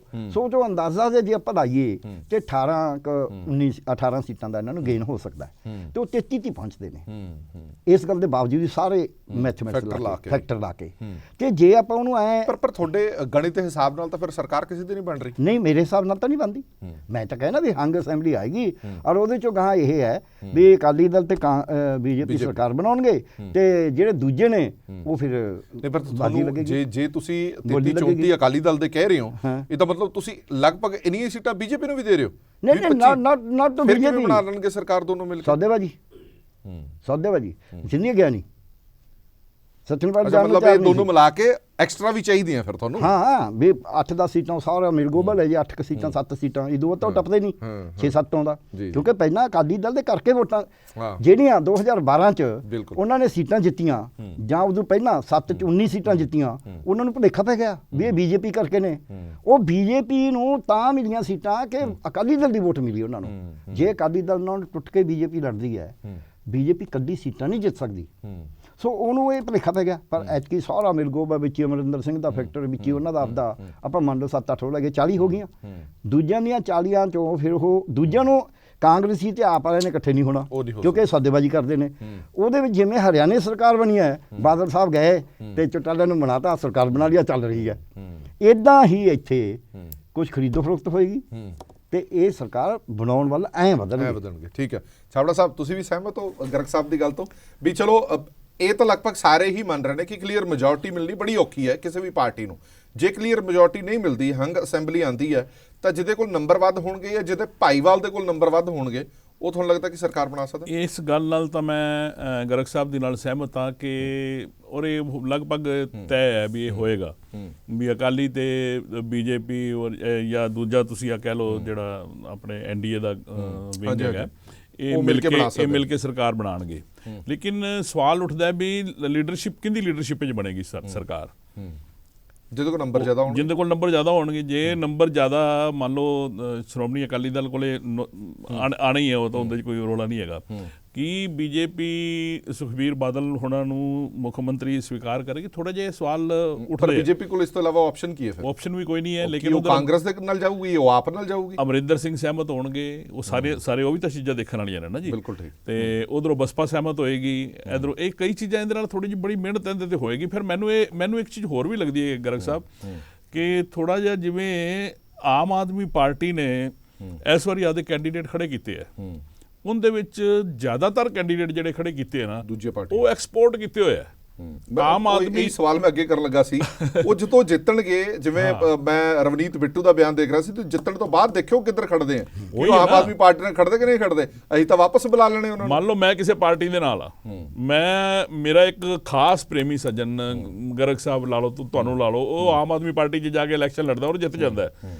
ਮੇਰੇ ਪ੍ਰੈਸ਼ਰ 'ਚੋਂ ਨਿਕਲ ਤਾਂ ਨਹੀਂ ਸਕਦਾ ਨਾ ਉਹ। ਜੇ ਮੇਰਾ ਪ੍ਰੈਸ਼ਰ ਕਿਸੇ ਦੂਜੀ ਪਾਰਟੀ ਦੇ ਨਾਲ ਹੈ ਤਾਂ ਮੈਂ ਉਹਨੂੰ ਖਿੱਚ ਕੇ ਲਿਆ ਸਕਦਾ, ਇਹ ਉਹਨੂੰ ਆਫਰ ਦੇ ਸਕਦਾ, ਜੋ ਤੇਰੇ ਖਰਚੇ ਹੋਏ ਆ ਸਾਰੀਆਂ ਚੀਜ਼ਾਂ ਨੇ ਜਿਹੜੀਆਂ ਉਹ ਪਲੱਸ ਤੈਨੂੰ ਆਫਰਾਂ ਤਾਂ ਨੈਚੁਰਲੀ ਹੈ, ਹੋਰ ਸਟੇਟਿੰਗ ਕਹਿ ਦਿੰਦੇ ਇਹਨੂੰ, ਜਿਹਨੂੰ ਜੋ ਵੀ ਹੈ ਉਹ ਸਾਰੀਆਂ ਚੀਜ਼ਾਂ। ਮੈਨੂੰ ਨਹੀਂ ਲੱਗਦਾ ਵੀ ਆਮ ਆਦਮੀ ਪਾਰਟੀ ਪੰਜਾਬ ਦੇ ਵਿੱਚ ਜਿਹੜੀ ਹੈ ਵੀ ਇਕੱਲੇ ਤੌਰ ਤੇ ਔਰ ਖਾਸ ਕਰਕੇ ਆਦੇ ਬੰਦੇ ਸੰਭਾਲ ਵੀ ਪਾਏਗੀ ਕਿ ਨਹੀਂ ਸੰਭਾਲ ਪਾਏਗੀ। ਸਭ ਤੋਂ ਵੱਡਾ ਖਤਰਾ ਇਸ ਚੀਜ਼ ਦਾ। ਇਹੀ ਐਲੀਗੇਸ਼ਨ ਹੈ ਜਿਹੜੇ ਆਮ ਆਦਮੀ ਪਾਰਟੀ ਤੋਂ ਟੁੱਟੇ ਹੋਏ ਲੋਕ ਕਹਿੰਦੇ ਨੇ ਕਿ ਤੁਸੀਂ ਜਦੋਂ ਤੁਹਾਨੂੰ 20 ਤੁਹਾਡੇ ਐਮਐਲਏ ਜਿੱਤੇ, 20 ਦੇ ਵਿੱਚੋਂ 11 ਭੱਜ ਗਏ ਉਦੋਂ ਜਦੋਂ ਕਿਸੇ ਸਰਕਾਰ ਨੂੰ ਲੋੜ ਨਹੀਂ ਸੀ ਉਹਨਾਂ ਦੀ, ਉਹ ਉਦੋਂ ਹੀ ਚਲੇ ਗਏ। ਤੇ ਜੇ ਹੁਣ ਕਿਸੇ ਪਾਰਟੀ ਨੂੰ ਲੋੜ ਹੋਏਗੀ ਤਾਂ ਕੀ ਉਹ ਖੜਨਗੇ? ਇਹ ਵੱਡਾ ਸਵਾਲ ਹੈ। ਉਹ ਵੀ ਉਹ ਬੰਦੇ ਜਿਹੜੇ ਅਕਾਲੀ ਦਲ ਚੋਂ ਵੀ ਗਏ ਨੇ, ਕਾਂਗਰਸ ਚੋਂ ਵੀ ਗਏ ਨੇ, ਬੀਜੇਪੀ ਦੇ ਵਿੱਚੋਂ ਵੀ ਆਏ ਨੇ। ਫਿਰ ਇਹ ਚੁਣੌਤੀ ਰਹੇਗੀ ਆਪ ਦੇ ਸਾਹਮਣੇ। ਫਿਰ ਇੱਕ ਚੀਜ਼ ਹੋਰ ਵੀ ਗਰਗ ਸਾਹਿਬ ਥੋੜਾ ਜਿਹਾ ਇਹਦੇ ਕਲੀਅਰ ਕਰਾਂਗੇ ਆਪਾਂ ਦੋਨੋਂ। ਇਸ ਵਾਰ ਯੂਥ ਨੇ ਵੋਟ ਪਾਈ ਹੈ, ਕਾਫੀ ਵੋਟ ਪਾਈ ਹੈ, ਯੂਥ ਦੀ ਵੋਟ ਕਾਫੀ ਹੈ। ਔਰ ਨਿਊਲੀ ਵੋਟ ਜਿਹੜੀ ਹੈ 18 ਸਾਲ ਫਸਟ ਟਾਈਮ ਵੋਟਰ ਜਿਹੜੇ ਹੈ ਉਹਨਾਂ ਨੇ ਵੀ ਪਾਈ ਹੈ, ਔਰ ਉਹਨਾਂ ਦਾ ਬੜਾ ਮਾਨ ਸਨਮਾਨ ਵੀ ਕੀਤਾ ਗਿਆ। ਆਪਾਂ ਦੇਖ ਰਹੇ ਸੀ ਉਸ ਦਿਨ ਤੁਹਾਡੀ ਡਿਬੇਟ ਤੇ ਹੀ ਬੈਠੇ ਹੋਏ ਸੀ, ਔਰ ਇਹਨਾਂ ਦੇ ਬੱਚਿਆਂ ਨੇ ਜਿਹੜਾ ਵੀ ਉਹਨਾਂ ਨੂੰ ਸਰਟੀਫਿਕੇਟ ਉਹ ਬੜੇ ਸੈਲਫੀਆਂ ਖਿਚਾ ਕੇ ਉਹ ਸਾਰਾ ਉਹ, ਔਰ ਯੂਥ ਦੇ ਵਿੱਚ ਤੁਸੀਂ ਉਹ ਵੀ ਦਿਖਾ ਰਹੇ ਸੀ ਉਸ ਦਿਨ, ਉਹ ਲਾੜੇ ਤੇ ਲਾੜੀਆਂ ਹੈ ਨਾ, ਤਾਂ 109 ਸਾਲ ਦੀ ਔਰਤ ਵੀ ਵੋਟ ਪਾ ਰਹੀ ਹੈ। ਵੋਟਾਂ ਦਾ ਜੋਸ਼ ਤਾਂ ਸੀ, ਪਰ ਪਰਸੈਂਟੇਜ ਜਿਹੜੀ ਹੈ ਇਹਨੂੰ ਆਪਾਂ ਕੋਈ ਬਾਲੀ ਘੱਟ ਪਰਸੈਂਟੇਜ ਕਹਿ ਦਈਏ ਤਾਂ ਇਹ ਵੀ ਸ਼ਾਇਦ ਠੀਕ ਹੈ, ਐਵਰੇਜ ਹੈ, ਇੰਨੀ ਮਾੜੀ ਪਰਸੈਂਟੇਜ ਨਹੀਂ, ਇੰਨੀ ਪਰਸੈਂਟੇਜ ਕਈ ਵਾਰ ਰਹੀ ਹੈ ਪੰਜਾਬ ਦੀ ਵੋਟਿੰਗ ਦੇ ਵਿੱਚ। ਤੇ ਇਸ ਚੀਜ਼ ਦਾ ਅਸਰ ਵੀ ਹੋਏਗਾ। ਔਰਤਾਂ ਨੇ ਵੀ ਵੋਟ ਬਹੁਤ ਪਾਈ ਹੈ ਜੀ, ਔਰਤਾਂ ਨੇ ਵੀ ਵੋਟ ਬਹੁਤ ਪਾਈ ਹੈ। ਉਹ ਵੋਟ ਕਿਹੜੇ ਪਾਸੇ ਜਾਂਦੀ ਹੈ? ਉਹ ਵੋਟ ਜਿਹੜੀ ਹੈ ਉਹ ਥੋੜਾ ਜਿਹਾ ਅੱਜ ਦੀ ਡੇਟ ਦੇ ਵਿੱਚ ਉਹ ਸਵਾਲ ਤਾਂ ਇਹ ਵੀ ਹੈ ਕਿ ਉਹ ਪਰਿਵਾਰ ਦੇ ਨਾਲ ਮਿਲ ਕੇ ਪਈ ਵੋਟ ਹੈ ਜਾਂ ਆਪਣੀ ਸੋਚ ਦੇ ਨਾਲ ਪਈ ਵੋਟ ਹੈ। ਇਸ ਵਾਰ ਤਾਂ ਵੋਟਾਂ ਇੱਕ ਟੱਬਰ ਦੇ ਵਿੱਚ ਵੀ ਵੱਖ-ਵੱਖ ਪਾਰਟੀਆਂ ਦੇ ਵੱਖ-ਵੱਖ ਕੈਂਡੀਡੇਟਾਂ ਨੂੰ ਪੈ ਰਹੀ ਹੈ। ਅੱਜ ਦਾ ਯੂਥ ਜਿਹੜਾ ਨਾ ਜੀ ਸੁਣਦਾ ਜ਼ਰੂਰ ਹੈ, ਲੇਕਿਨ ਅੱਜ ਦੇ ਯੂਥ ਦਾ ਆਈਕਨ ਨਾ ਜਿਹੜਾ ਹੈ ਵੀ ਉਹ ਥੋੜਾ ਜਿਹਾ ਉਹਦੀ ਆਦੀ ਮਰਜ਼ੀ ਦਾ ਹੁੰਦਾ ਹੈ, ਕਰਦਾ ਆਪਣੇ ਮਨ ਦੀ, ਕਰਦਾ ਆਪਦੇ ਮਨ ਦੀ ਹੈ, ਆਦੇ ਅੜ ਜਾਂਦਾ ਜੀ, ਜਿੱਦ ਕਰ ਲੈਂਦਾ, ਉਹ ਜਿੱਦ ਕਰਕੇ ਕਹਿੰਦਾ ਨਹੀਂ ਜੀ। ਉਹ ਕਈ ਵਾਰ ਤਾਂ ਇਹ ਹੁੰਦਾ ਵੀ ਉਹ ਕੰਪੈਲ ਕਰਕੇ ਆਦੇ ਪੇਰੈਂਟਸ ਨੂੰ ਵੀ ਜਿਹੜਾ ਵੀ ਵੋਟ ਕਾਸਟ ਹੁੰਦਾ ਆਦੀ ਮਰਜ਼ੀ ਦੇ ਅਨੁਸਾਰ ਨਾਲ ਸਟੱਡੀ ਕਰਕੇ। ਗਰਗ ਸਾਹਿਬ ਸਵਾਲ ਮੇਰਾ ਇਹ ਸੀਗਾ ਜਿਹੜਾ ਮੈਂ ਛਾਬੜਾ ਸਾਹਿਬ ਨੂੰ ਪੁੱਛਿਆ, ਜੇ ਆਮ ਆਦਮੀ ਪਾਰਟੀ ਦੇ ਬੰਦੇ ਜਿੱਦੇ ਨੇ ਜੋ ਵੀ ਹੈ, ਇੱਕ ਚੁਣੌਤੀ ਆਮ ਆਦਮੀ ਪਾਰਟੀ ਵਾਸਤੇ ਇਹ ਵੀ ਰਹੇਗੀ ਕਿ ਆਪਣੇ ਬੰਦੇ ਸੰਭਾਲ ਕੇ ਰੱਖੀਏ। ਨਹੀਂ, ਕਦੀ ਆਮ ਆਦਮੀ ਤੇ ਨਹੀਂ ਹੈ, ਸਾਰਿਆਂ ਤੇ ਹੀ, ਇਸ ਕਰਕੇ ਆਪਾਂ ਇਹ ਨਾ ਫੋਕਸ ਕਰੀਏ। ਕਾਂਗਰਸ ਦੇ ਗਏ ਨਹੀਂ ਛਾਲਾ ਮਾਰ ਕੇ, ਕਾਂਗਰਸੀ ਕਿਵੇਂ ਬੀਜੇਪੀ ਜਾ ਲਿਆ ਵੀ ਮੈਨੂੰ ਟਿਕਟ ਨਹੀਂ ਮਿਲੀ ਜੀ, ਔਰ ਕਾਂਗਰਸ ਦਾ ਪ੍ਰਧਾਨ ਰਿਹਾ ਉਹਦਾ ਸਕਾ ਭਰਾ ਇੱਕੋ ਕੋਠੀ 'ਚ ਰਹਿੰਦੇ ਨੇ, ਕਾਂਗਰਸ ਦੇ ਖਿਲਾਫ ਚੋਣ ਲੜੇ। ਇੱਕ ਕਾਂਗਰਸੀ ਦੂਜੇ ਕਾਂਗਰਸੀ ਨੂੰ ਹਰਾਉਣ ਵਾਸਤੇ, ਦੋ ਨੂੰ ਹਰਾਉਣ ਵਾਸਤੇ ਇੱਕ ਆਪਦਾ ਆਜ਼ਾਦ ਖੜਾ ਹੋ ਗਿਆ, ਇੱਕ ਜਿਹੜਾ ਸੀਐਮ ਦਾ ਕੈਂਡੀਡੇਟ ਉਹਦਾ ਭਰਾ ਖੜਾ ਕਾਂਗਰਸੀ ਨੂੰ ਹਰਾਉਣ ਵਾਸਤੇ। ਇਹ ਆਪਾਂ ਐਵੇਂ ਹੀ ਸਮਝ ਲਈਏ, ਜਿਹੜਾ ਸਿੰਧੀਆ ਗਿਆ ਸੀ ਉਹ ਕੋਈ ਆਪ ਦਾ ਸੀ, ਜਿਹੜਾ ਸਚਿਨ ਪਾਇਲਟ ਜਾਣ ਨੂੰ ਤਿਆਰ ਸੀ ਉਹ ਆਪ ਦਾ ਸੀ, ਜਿਹੜਾ ਕਰਨਾਟਕਾ 'ਚ ਗਏ ਉਹ ਆਪ ਦੇ ਸੀ। ਐ ਨਹੀਂ ਹੈ ਪਾਰਟੀਆਂ ਦੇ ਵਿੱਚ ਅੱਜ ਜਿਹੜੇ ਬੰਦੇ, ਮੇਰਾ ਸਵਾਲ ਇਹ ਹੈ, ਮੈਂ ਇਹਨਾਂ ਨਾਲ ਸਹਿਮਤ ਹਾਂ ਇੱਕ ਹੱਦ ਤੱਕ, ਕਿ ਜਿਹੜੇ ਬੰਦੇ ਟਿਕਟ ਲੈਣ ਵਾਸਤੇ ਛਾਲ ਮਾਰ ਸਕਦੇ ਨੇ, ਜਿੱਦੇ ਜਿੱਤ ਗਏ ਉਦੋਂ ਤਾਂ ਕੀਮਤ ਹੀ ਬਹੁਤ ਵੱਧ ਜਾਣੀ ਹੈ, ਉਹ ਕਿਉਂ ਨਹੀਂ ਛਾਲ ਮਾਰਨਗੇ? ਉਹ ਜੇ ਨਾ ਵੀ ਆਏ ਹੁਣ, ਮੈਂ ਇਹ ਕਹਿਣਾ ਤੁਸੀਂ ਇਸ ਫੈਕਟਰ ਤੇ ਖੜਦੇ ਹੋ ਵੀ ਜਿਹੜੇ ਆਏ ਨੇ ਦੂਜੀਆਂ ਪਾਰਟੀਆਂ 'ਚੋਂ, ਮੈਂ ਇਹ ਕਹਿਣਾ ਜਿਹੜੇ ਉਹਨਾਂ ਪਾਰਟੀਆਂ ਦੇ ਕਹਿੰਦੇ ਅਸੀਂ ਪੱਕੇ ਹਾਂ ਉਹ ਵੀ ਜਾਣਗੇ। ਸਿੰਧੀਆ ਤਾਂ ਆਇਆ ਨਹੀਂ ਸੀ ਕਿਸੇ 'ਚੋਂ, ਸੋ ਇਸ ਕਰਕੇ ਜਦ ਤੁਹਾਡੇ ਸਾਹਮਣੇ ਵਜ਼ੀਰੀ, ਚੇਅਰਮੈਨੀ, ਨਹੀਂ ਪਰ ਰਿਸਕ ਫੈਕਟਰ ਉੱਥੇ ਜ਼ਿਆਦਾ ਵੱਧ ਜਾਂਦਾ ਨਾ ਕਿ ਜਿਹੜੇ ਦੂਜੀਆਂ ਪਾਰਟੀਆਂ ਤੋਂ ਆਏ ਆ, ਜਿਹੜੀ ਪਾਰਟੀ ਨੇ ਹੀ ਤੁਹਾਨੂੰ ਟਿਕਟ ਦਿੱਤੀ ਉੱਥੇ ਰਿਸਕ ਥੋੜਾ ਘੱਟ ਜਾਂਦਾ। ਉਹ ਜਿਹੜੀ ਮੈਂ ਕਹਿਣਾ ਉਹ ਤਾਂ ਘਟਦਾ ਹੁੰਦਾ ਜੇ ਪਾਰਟੀ ਦਾ ਕੋਈ ਬੰਨਸਬ ਹੋਵੇ। ਪਾਰਟੀਆਂ ਦਾ ਬੰਨਸਬ ਵੀ ਨਹੀਂ। ਤੁਸੀਂ ਮੈਨੂੰ ਐਂ ਦੱਸੋ ਵੀ ਇੰਨੀ ਕਾਂਗਰਸ ਦੀ ਇੰਨੀ ਮਾੜੀ ਹਾਲਤ ਕਿ ਸੀਐਮ ਦਾ ਕੈਂਡੀਡੇਟ ਆਪਦੇ ਭਰਾ ਨੂੰ ਚੋਣ ਲੜਾ ਰਿਹਾ ਤੇ ਉਸ ਹਲਕੇ 'ਚ ਪ੍ਰਚਾਰ ਨਹੀਂ ਕਰਨ ਜਾ ਰਿਹਾ, ਸਿਟਿੰਗ ਐਮਐਲਏ ਆ ਔਰ ਉਹ ਮਨਾ ਨਹੀਂ ਸਕਿਆ ਆਪਣੇ ਭਰਾ ਨੂੰ। ਨਹੀਂ ਮਨਾ ਨਹੀਂ ਸਕਿਆ, ਰੜਿਆ ਹੋਇਆ ਮੇਰੇ ਹਿਸਾਬ ਨਾਲ। ਮਨਾਉਣ ਵਾਲੀ ਕਿਹੜੀ ਗੱਲ ਹੈ, ਉਹ ਤਾਂ ਕਹਿੰਦਾ ਸੀ ਵੀ ਅਸੀਂ ਤਾਂ ਇਕੱਠੇ ਆ। ਹੁਣ ਵੀ ਕੀ ਹੈ, ਇਦਾਂ ਹੀ ਜਿਹੜਾ ਉਹ ਰਾਣਾ ਗੁਰਜੀਤ ਲੜ ਰਿਹਾ, ਉਹ ਕਹਿੰਦਾ ਜੀ ਅਸੀਂ ਤਾਂ ਕਾਂਗਰਸੀ ਹੋਈ ਆ ਤੇ ਉਹ ਹਾਰ ਜਾਏਗਾ, ਅਸੀਂ ਕਾਂਗਰਸ 'ਚ ਹੋਵਾਂਗੇ। ਇਹ ਇਸ਼ੂ ਜਿਹੜਾ ਖੜਾ ਹੈ, ਜਦ ਇੱਕ ਪਾਰਟੀ ਦੇ ਬੰਦੇ ਉਹ ਪਾਰਟੀ ਉਹਨਾਂ ਨੂੰ ਇਸ ਗੱਲ ਤੇ ਨਹੀਂ ਮਨਾ ਸਕੀ, ਤੁਸੀਂ ਦੱਸੋ ਵੀ ਜੇ ਦੋ ਕਾਂਗਰਸੀ ਖੜਨਗੇ ਫਿਰ ਹਾਰਨਗੇ ਨਾ। ਆਪਸੀ ਵੋਟ ਕੱਟੀ ਗਈ, ਇਸ ਗੱਲ ਤੇ ਨਹੀਂ ਮਨਾ ਸਕੀ। ਜਿਹਦੇ ਜਿੱਤ ਗਿਆ ਜਾਣ ਨੂੰ ਉਹਨੂੰ ਗਾਹਾਂ ਪੂਰੇ ਸਬਜ਼ ਬਾਗ ਦਿਖਾਏ ਜਾਣਗੇ। ਇਹ ਨਾ ਕਿਉਂ ਨਹੀਂ ਜਾਊਗਾ ਉਹ ਗਰਗ ਸਾਹਿਬ? ਮੈਨੂੰ ਇੱਕ ਮਿੰਟ ਮੈਨੂੰ ਇਹ ਲੱਗਦਾ ਵੀ ਅਕਾਲੀ ਦਲ ਦਾ ਪਹਿਲੀ ਗੱਲ ਸੁਖਬੀਰ ਨੂੰ ਸੀਐਮ ਬਣਾਉਣ 'ਚ ਬੀਜੇਪੀ ਨੂੰ ਜਰਾ ਵੀ ਦਿੱਕਤ ਨਹੀਂ। ਅਮਰਿੰਦਰ ਦਾ ਕੋਈ ਫੈਕਟਰ ਨਹੀਂ, ਇਹ ਭੁਲੇਖਾ ਛੱਡ ਦਈਏ। ਦੂਜੇ ਅਮਰਿੰਦਰ ਨੂੰ ਵੀ ਕੋਈ ਇਤਰਾਜ਼ ਨਹੀਂ, ਇਹਨਾਂ ਦਾ ਲੋਕ ਤਾਂ ਕਹਿੰਦੇ ਕੋਈ ਡਿਪਰੋਕਰੋ ਹੈ। ਤੇ ਦੂਜੀ ਗੱਲ ਬੀਜੇਪੀ ਇੱਕ ਗੱਲੋਂ ਸਿਆਣੀਆਂ ਬਾਕੀਆਂ ਨਾਲੋਂ, ਬਾਕੀ ਜਿੱਦ ਕਰਕੇ ਖੜ ਜਾਂਦੇ ਨੇ ਵੀ ਅਸੀਂ ਤਾਂ ਵੱਡੇ ਹਾਂ ਜੀ, ਸਾਨੂੰ ਜ਼ਰੂਰ ਹੈ। ਬੀਜੇਪੀ ਤਾਂ ਆਪ ਵੱਧ ਸੀਟਾਂ ਲੈ ਕੇ ਦੂਜੇ ਦਾ ਸੀਐਮ ਬਣਾ ਦਿੰਦੀ ਹੈ। ਸੋ ਬੀਜੇਪੀ ਨੂੰ ਇਹ ਪਤਾ ਹੈ ਅਸੀਂ ਪੰਜਾਬ 'ਚ ਕਬਜ਼ਾ ਕਰਨਾ ਹੈ। ਕਬਜ਼ਾ ਕਰਨ ਵਾਸਤੇ ਅਕਾਲੀ ਦਲ ਤੋਂ ਬੈਸਟ ਸਾਨੂੰ ਕੋਈ ਸਹਿਯੋਗੀ ਮਿਲ ਹੀ ਨਹੀਂ ਸਕਦਾ। ਜਿਹੜਾ 9 ਮਾਸ ਦਾ ਰਿਸ਼ਤਾ ਕਹਿੰਦੇ ਨੇ, ਉਹ ਤਾਂ ਜੇ ਤੁਸੀਂ ਕਹਿੰਦੇ 33-35 ਸੀਟਾਂ, ਜੇ 25 ਸੀਟਾਂ ਤੇ ਸਰਕਾਰ ਬੰਦੀ ਹੋਏ ਅਕਾਲੀ ਦਲ ਦੀਆਂ 25 ਹੁਣ ਤਾਂ ਵੀ ਉਹ ਸੁਖਬੀਰ ਬਾਦਲ ਨੂੰ ਸੀਐਮ ਮੰਨਣਗੇ ਔਰ ਸਾਰਾ ਕੈਡਰ ਮੰਨੇਗਾ ਉਹਨਾਂ ਦਾ। ਇਹੋ ਜੀ ਕੋਈ ਚੱਕਰ ਨਹੀਂ। ਇਸ਼ੂ ਕਿੱਥੇ ਹੈ? ਇਸ਼ੂ ਹੈ ਪਰਚੇਜ਼ ਕਰਨ ਦੀ ਪਾਵਰ ਕਿਹਦੀ ਹੈ। ਪਰਚੇਜ਼ ਕਰਨ ਦੀ ਪਾਵਰ ਅੱਜ ਕਾਂਗਰਸ ਕੋਲ ਤਾਂ ਹੈ ਨਹੀਂ, ਨਾ ਆਪਾੜਿਆਂ ਕੋਲ ਉਨੀ ਹੈ ਕਿਉਂਕਿ ਪੈਸਾ ਜ਼ਿਆਦਾ ਚਾਹੀਦਾ ਹੈ। ਅੱਜ ਪਾਵਰ ਜਿਹੜੇ ਪਾਵਰ 'ਚ ਨੇ ਨਾ ਉਹਨਾਂ ਕੋਲ ਹੀ ਹੈ। ਸੋ ਇਹ ਜਿਹੜੇ ਦੂਜੇ ਬੰਦੇ ਨੇ, ਜਦ ਬਾਜ਼ਾਰ 'ਚ ਮੈਂ ਵਿਕਣ ਵਾਸਤੇ ਚਲਾ ਗਿਆ ਫਿਰ ਮੈਨੂੰ ਕੋਈ ਪੈਸੇ ਕਿੰਨੇ ਦੇਵੇ, ਘੱਟ ਜਾਂ ਵੱਧ ਕੀਮਤ ਦਾ ਮੁੱਲ ਘੱਟ ਵੱਧ ਲੱਗੇ ਤਾਂ ਕੋਈ ਫਰਕ ਨਹੀਂ, ਬਸ ਇੰਨਾ ਫਰਕ ਹੈ। ਸੋ ਇਸ ਕਰਕੇ ਮੈਨੂੰ ਇਹ ਲੱਗਦਾ ਹੈ ਵੀ ਹੰਗ ਅਸੈਂਬਲੀ ਦੀ ਪੋਜੀਸ਼ਨ 'ਚ, ਕਿਉਂਕਿ ਇਹਨਾਂ ਦੀਆਂ ਈਗੋ ਕਾਂਗਰਸੀਆਂ ਤੇ ਆਪ ਵਾਲਿਆਂ ਦੀਆਂ ਬਹੁਤ ਜ਼ਿਆਦਾ ਨੇ, ਦਿੱਲੀ 'ਚ ਬਣੀ ਹੋਈ ਸੀ, ਤੇ ਜੇ ਤਾਂ ਇਹ ਨਾ ਇਕੱਠੇ ਹੋਣੇ ਨਹੀਂ ਉਹਨਾਂ ਟਾਈਮ ਹੀ ਲੰਘ ਜਾਣਾ, ਉਦੋਂ ਨੂੰ ਟਾਈਮ ਲੰਘ ਜਾਣਾ ਹੈ। ਜਦੋਂ ਇਹਨਾਂ ਨੂੰ ਟਾਈਮ ਲੱਗਣਾ ਉਧਰ ਨੂੰ ਬੰਦੇ ਵੀ ਟੁੱਟ ਜਾਣੇ। ਉਹੀ ਟਾਈਮ ਲੰਘਣ ਦਾ ਮਤਲਬ ਇਹੀ ਕਹਿਣਾ ਮੈਂ ਵੀ ਉਦੋਂ ਬੰਦਾ ਉਹਦੀ ਟੁੱਟ ਵੀ ਛੱਡ ਇਹਨਾਂ ਨੂੰ ਤਾਂ ਕੁਛ ਨਹੀਂ। ਸੋ ਇਸ ਕਰਕੇ ਅੱਜ ਪੰਜਾਬ ਦਾ ਇਹ ਦੁਖਾਂਤ ਹੈ। ਮੈਂ ਕਹਿੰਦਾ ਜੇ ਕਿਤੇ ਫ੍ਰੈਕਚਰਡ ਮੈਂਡੇਟ ਦੀ ਬਜਾਏ ਇੱਕ ਨੂੰ ਮਿਲਦਾ, ਚਾਹੇ ਜਿਹਨੂੰ ਮਰਜ਼ੀ ਦੇ ਦਿੰਦੇ, ਉਹਦੇ ਨਾਲ ਫਾਇਦਾ ਇਹ ਹੋਣਾ ਸੀ ਵੀ ਸਟਰੋਂਗ ਆਪੋਜੀਸ਼ਨ। ਪਰ ਪੰਜਾਬ ਨੇ ਕਿਉਂ ਹੈ ਫ੍ਰੈਕਚਰਡ ਮੈਂਡੇਟ? ਮੈਂ ਇੱਕ ਲਾਈਨ 'ਚ ਇਹ ਕਹਿਣਾ ਚਾਹਾਂਗਾ, ਪੰਜਾਬ ਨੇ ਸਟਰੋਂਗ ਆਪੋਜੀਸ਼ਨ ਦੇ ਕੇ ਦੇਖ ਲਈ। ਇੱਕ ਵਾਰੀ 44 ਦਿੱਤੇ ਕਾਂਗਰਸ ਨੂੰ, ਇੱਕ ਵਾਰੀ 46 ਦਿੱਤੇ ਯਾਰ। 46 58 ਤੇ 46 ਦਾ ਕਿੰਨਾ ਹੋਇਆ? ਜੇ ਉਦੋਂ ਕੁਝ ਨਹੀਂ ਕਰਿਆ ਉਹਨਾਂ ਨੇ ਤੇ ਫਿਰ ਸਟਰੋਂਗ ਆਪੋਜੀਸ਼ਨ ਕੀ ਕਰੂਗੀ? ਬਿਲਕੁਲ ਠੀਕ ਹੈ। ਹਾਂਜੀ ਤੁਸੀਂ ਕੁਝ ਐਡ ਕਰੋ। ਮੈਂ ਇਹ ਗੱਲ ਕਹਿ ਰਿਹਾ ਸੀ ਜਿਹੜੀ ਆਪਾਂ ਗੱਲ ਕੀਤੀ ਹੈ ਨਾ ਵੀ ਇਹ ਆਮ ਆਦਮੀ ਆਦੀ ਬੰਦਿਆਂ ਨੂੰ ਸੰਭਾਲ ਪਾਏਗੀ ਜਾਂ ਨਹੀਂ ਸੰਭਾਲ ਪਾਏਗੀ, ਜ਼ਿਆਦਾ ਟੁੱਟਣ ਦੇ ਚਾਂਸਿਸ ਹੈ। ਉਹਦਾ ਰੀਜ਼ਨ ਹੁੰਦਾ ਕੋਈ ਕਿਹੜੀ ਪਾਰਟੀ ਦੇ ਬੰਦੇ ਜ਼ਿਆਦਾ ਟੁੱਟਦੇ ਆ। ਇੱਕ ਹਾਈ ਕਮਾਂਡ ਦਾ ਡਰ ਹੁੰਦਾ ਜੀ, ਇੱਕ ਡਿਸਪਲਿਨ ਹੁੰਦਾ ਹੈ। ਅਕਾਲੀ ਦਲ ਦੇ ਵਿੱਚ ਇੱਕ ਡਰ ਹੈ, ਉਹਨਾਂ ਨੂੰ ਇੱਕ ਆਦੇ ਲੀਡਰ ਦਾ, ਆਦੀ ਪਾਰਟੀ ਦਾ, ਆਦੇ ਡਿਸਪਲਿਨ ਦਾ, ਇੱਕ ਉਹਨਾਂ ਥੋੜੇ ਬਹੁਤੇ ਜਿਹੜੇ ਉਹਨਾਂ ਦੇ ਟੁੱਟਣ ਦੇ ਚਾਂਸਿਸ ਘੱਟ ਹੈ। ਵੈਸੇ ਟੁੱਟਣੇ ਵੀ ਨਹੀਂ, ਕਿਉਂਕਿ ਜੇ ਲੱਗਦਾ ਹੈ ਵੀ ਆਪਸ ਵਿੱਚ ਤਾਲਮੇਲ ਬਣ ਰਿਹਾ ਇਹਨਾਂ ਦਾ। ਕਾਂਗਰਸ ਦਾ ਵੀ ਡਰ ਖਤਮ ਹੈ ਕਿਉਂਕਿ ਕਾਂਗਰਸ ਕੋਲੇ ਅੱਜ ਦੀ ਡੇਟ ਦੇ ਵਿੱਚ ਆਪਸ ਵਿੱਚ ਇਹਨਾਂ ਦੇ ਲੀਡਰ ਹੀ ਜਿਹੜਾ ਤਮਾਸ਼ਾ ਆਪਾਂ ਪਿਛਲੇ ਇਲੈਕਸ਼ਨਾਂ 'ਚ ਵੇਖਿਆ ਹੈ, ਸਿੱਧੂ ਸਾਹਿਬ ਦਾ ਤੇ ਮਾਨਯੋਗ ਸੀਐਮ ਸਾਹਿਬ ਦਾ ਆਪਸ ਵਿੱਚ ਤੂੰ ਮੈਂ ਕਿਵੇਂ ਇਹਨਾਂ ਦੀ ਚਲਦੀ ਰਹੀ ਹੈ, ਬੋਲੀਆਂ ਲੱਗਦੀ ਰਹੀਆਂ, ਜੋ ਵੀ ਇਹਨਾਂ ਨੇ ਕੀਤੀ ਉਹ ਘੋਸ਼ਣਾ ਕਰਦੇ ਸੀ, ਉਹ ਵਿਰੋਧ ਕਰਦੇ ਸੀ। ਦੂਜੀ ਗੱਲ ਰਹਿ ਜਾਂਦੀ ਆਮ ਆਦਮੀ ਪਾਰਟੀ। ਆਮ ਆਦਮੀ ਪਾਰਟੀ ਦੇ ਕੋਲੇ ਵੀ ਤਾਂ ਪੰਜਾਬ ਦੇ ਵਿੱਚ ਅਗਰ ਲੀਡਰਸ਼ਿਪ ਦੀ ਗੱਲ ਕਰੀਏ ਤਾਂ ਭਗਵੰਤ ਮਾਨ ਤੋਂ ਇਲਾਵਾ ਲੀਡਰ, ਜਾਂ ਮੰਨ ਲਓ ਵੀ ਸੈਂਟਰ ਦਾ ਪ੍ਰੈਸ਼ਰ ਇੱਥੇ ਆ ਕੇ ਰਾਘਵ ਚੱਡਾ ਜਾਂ ਕੇਜਰੀਵਾਲ ਸਾਹਿਬ ਦਾ ਪ੍ਰੈਸ਼ਰ ਚੱਲਦਾ ਹੈ, ਤੇ ਉਹ ਐਡਾ ਕਿੰਨਾ ਉਹਨਾਂ ਦਾ ਡਰ ਹੈਗਾ ਉਹਨਾਂ ਨੂੰ। ਉਹ ਵੀ ਉਹ ਬੰਦੇ ਨਾਲੇ ਇੱਕ ਚੀਜ਼ ਜਿਹੜੀ ਇਲੈਕਸ਼ਨਾਂ ਤੋਂ ਪਹਿਲਾਂ ਆਪਾਂ ਸੁਣਦੇ ਆਏ ਆ ਵੀ ਬਹੁਤ ਮੋਟੀਆਂ ਬੋਲੀਆਂ ਲੱਗ ਕੇ ਟਿਕਟਾਂ ਦਿੱਤੀਆਂ ਗਈਆਂ ਨੇ, ਤੇ ਜੇ ਇਹ ਚੀਜ਼ਾਂ ਵਾਕਈ ਸਹੀ ਨੇ ਤੇ ਫਿਰ ਉਹਨਾਂ ਨੂੰ ਰੋਕ ਪਾਉਣਾ ਕਿੰਨਾ ਕੁ ਮੁਸ਼ਕਲ ਹੋਏਗਾ। ਇਸ ਕਰਕੇ ਕੋਈ ਦਿੱਕਤ ਨਹੀਂ ਹੋਏਗੀ ਆਮ ਆਦਮੀ ਪਾਰਟੀ ਜਾਂ ਕਾਂਗਰਸ ਦੇ ਬੰਦਿਆਂ ਨੂੰ ਟੁੱਟਣ ਕਰਕੇ। ਸ਼੍ਰੋਮਣੀ ਅਕਾਲੀ ਦਲ ਦੀ ਟੁੱਟਣੀ ਹੁੰਦੀ ਨਹੀਂ ਲੱਗਦਾ, ਬੀਜੇਪੀ ਦੇ ਬੰਦੇ ਨਹੀਂ ਟੁੱਟਣਗੇ, ਲੇਕਿਨ ਇਹਨਾਂ ਦੋਨਾਂ ਦੇ ਬੰਦੇ ਟੁੱਟ ਕੇ ਅਗਰ ਇੱਧਰ ਆਉਂਦੇ ਹੈ ਤੇ ਕੋਈ ਉਹਨਾਂ ਨੂੰ ਇਹ ਕਿਸੇ ਚੀਜ਼ ਦਾ ਇਹ ਨਹੀਂ ਹੈਗਾ ਵੀ ਅਸੀਂ ਟੁੱਟ ਗਏ ਤਾਂ ਕੱਲ ਨੂੰ ਸਾਡਾ ਕੋਈ ਕਿਸੇ ਤਰ੍ਹਾਂ ਨੁਕਸਾਨ ਹੋਏਗਾ। ਇੱਕ ਗੱਲ ਹੋਰ ਗਰਗ ਸਾਹਿਬ, ਇੱਥੇ ਜੇ ਇਦਾਂ ਦੀ ਪਰਫਾਰਮੈਂਸ ਦੇ ਲਈ ਬੀਜੇਪੀ ਨੂੰ ਵੀ ਕੋਈ ਨੰਬਰ ਲੈਣੇ ਪੈਣੇ ਹੈ ਤਾਂ ਹੀ ਉਹ ਕੁਝ ਪਰਫਾਰਮ ਕਰ ਪਾਣਗੇ। ਬਿਲਕੁਲ, ਤਾਂ ਬੀਜੇਪੀ ਲਈ ਵੀ ਤਾਂ ਹੋਂਦ ਦਾ ਸਵਾਲ ਹੈ। ਪਹਿਲੀ ਵਾਰੀ ਤੁਸੀਂ ਇਲੈਕਸ਼ਨ ਲੜ ਰਹੇ ਹੋ। ਮੈਂ ਇਹ ਕਹਿਣਾ ਹਰਪ੍ਰੀਤ ਜੀ, ਬੀਜੇਪੀ ਦੇ ਦੋ ਸੀਗੇ, ਡਾਕਟਰ ਇੱਥੋਂ ਆਨੰਦਪੁਰ ਵਾਲੇ, ਇੱਥੇ ਫਤਿਹਗੜ੍ਹ ਵਾਲੇ, ਦੋ ਜਿੱਤੇ ਸੀ, ਦੋਨੇ ਕਾਂਗਰਸ ਤੇ ਲੜੇ ਸੀ। ਹਾਈ ਕਮਾਂਡ ਉਦੋਂ ਹੀ ਸੀ ਉਹਨਾਂ ਦੀ। ਇੱਕ ਵੀ ਨਹੀਂ ਰਿਹਾ ਸੀ ਫਿਰ ਮੁੜ ਕੇ। ਨਹੀਂ ਠੀਕ ਹੈ? ਉਸ ਹਾਈ ਕਮਾਂਡ ਤੇ ਹਾਈ ਕਮਾਂਡ 'ਚ ਫਰਕ ਹੈ। ਨਹੀਂ ਪਤਾ let me now you have sad ਨਾ। ਸੋ ਉਦੋਂ ਬੀਜੇਪੀ ਜ਼ਿਆਦਾ ਡਿਸਪਲਿਨਡ ਪਾਰਟੀ ਸੀ, ਅੱਜ ਘੱਟ ਡਿਸਪਲਿਨਡ ਹੈ।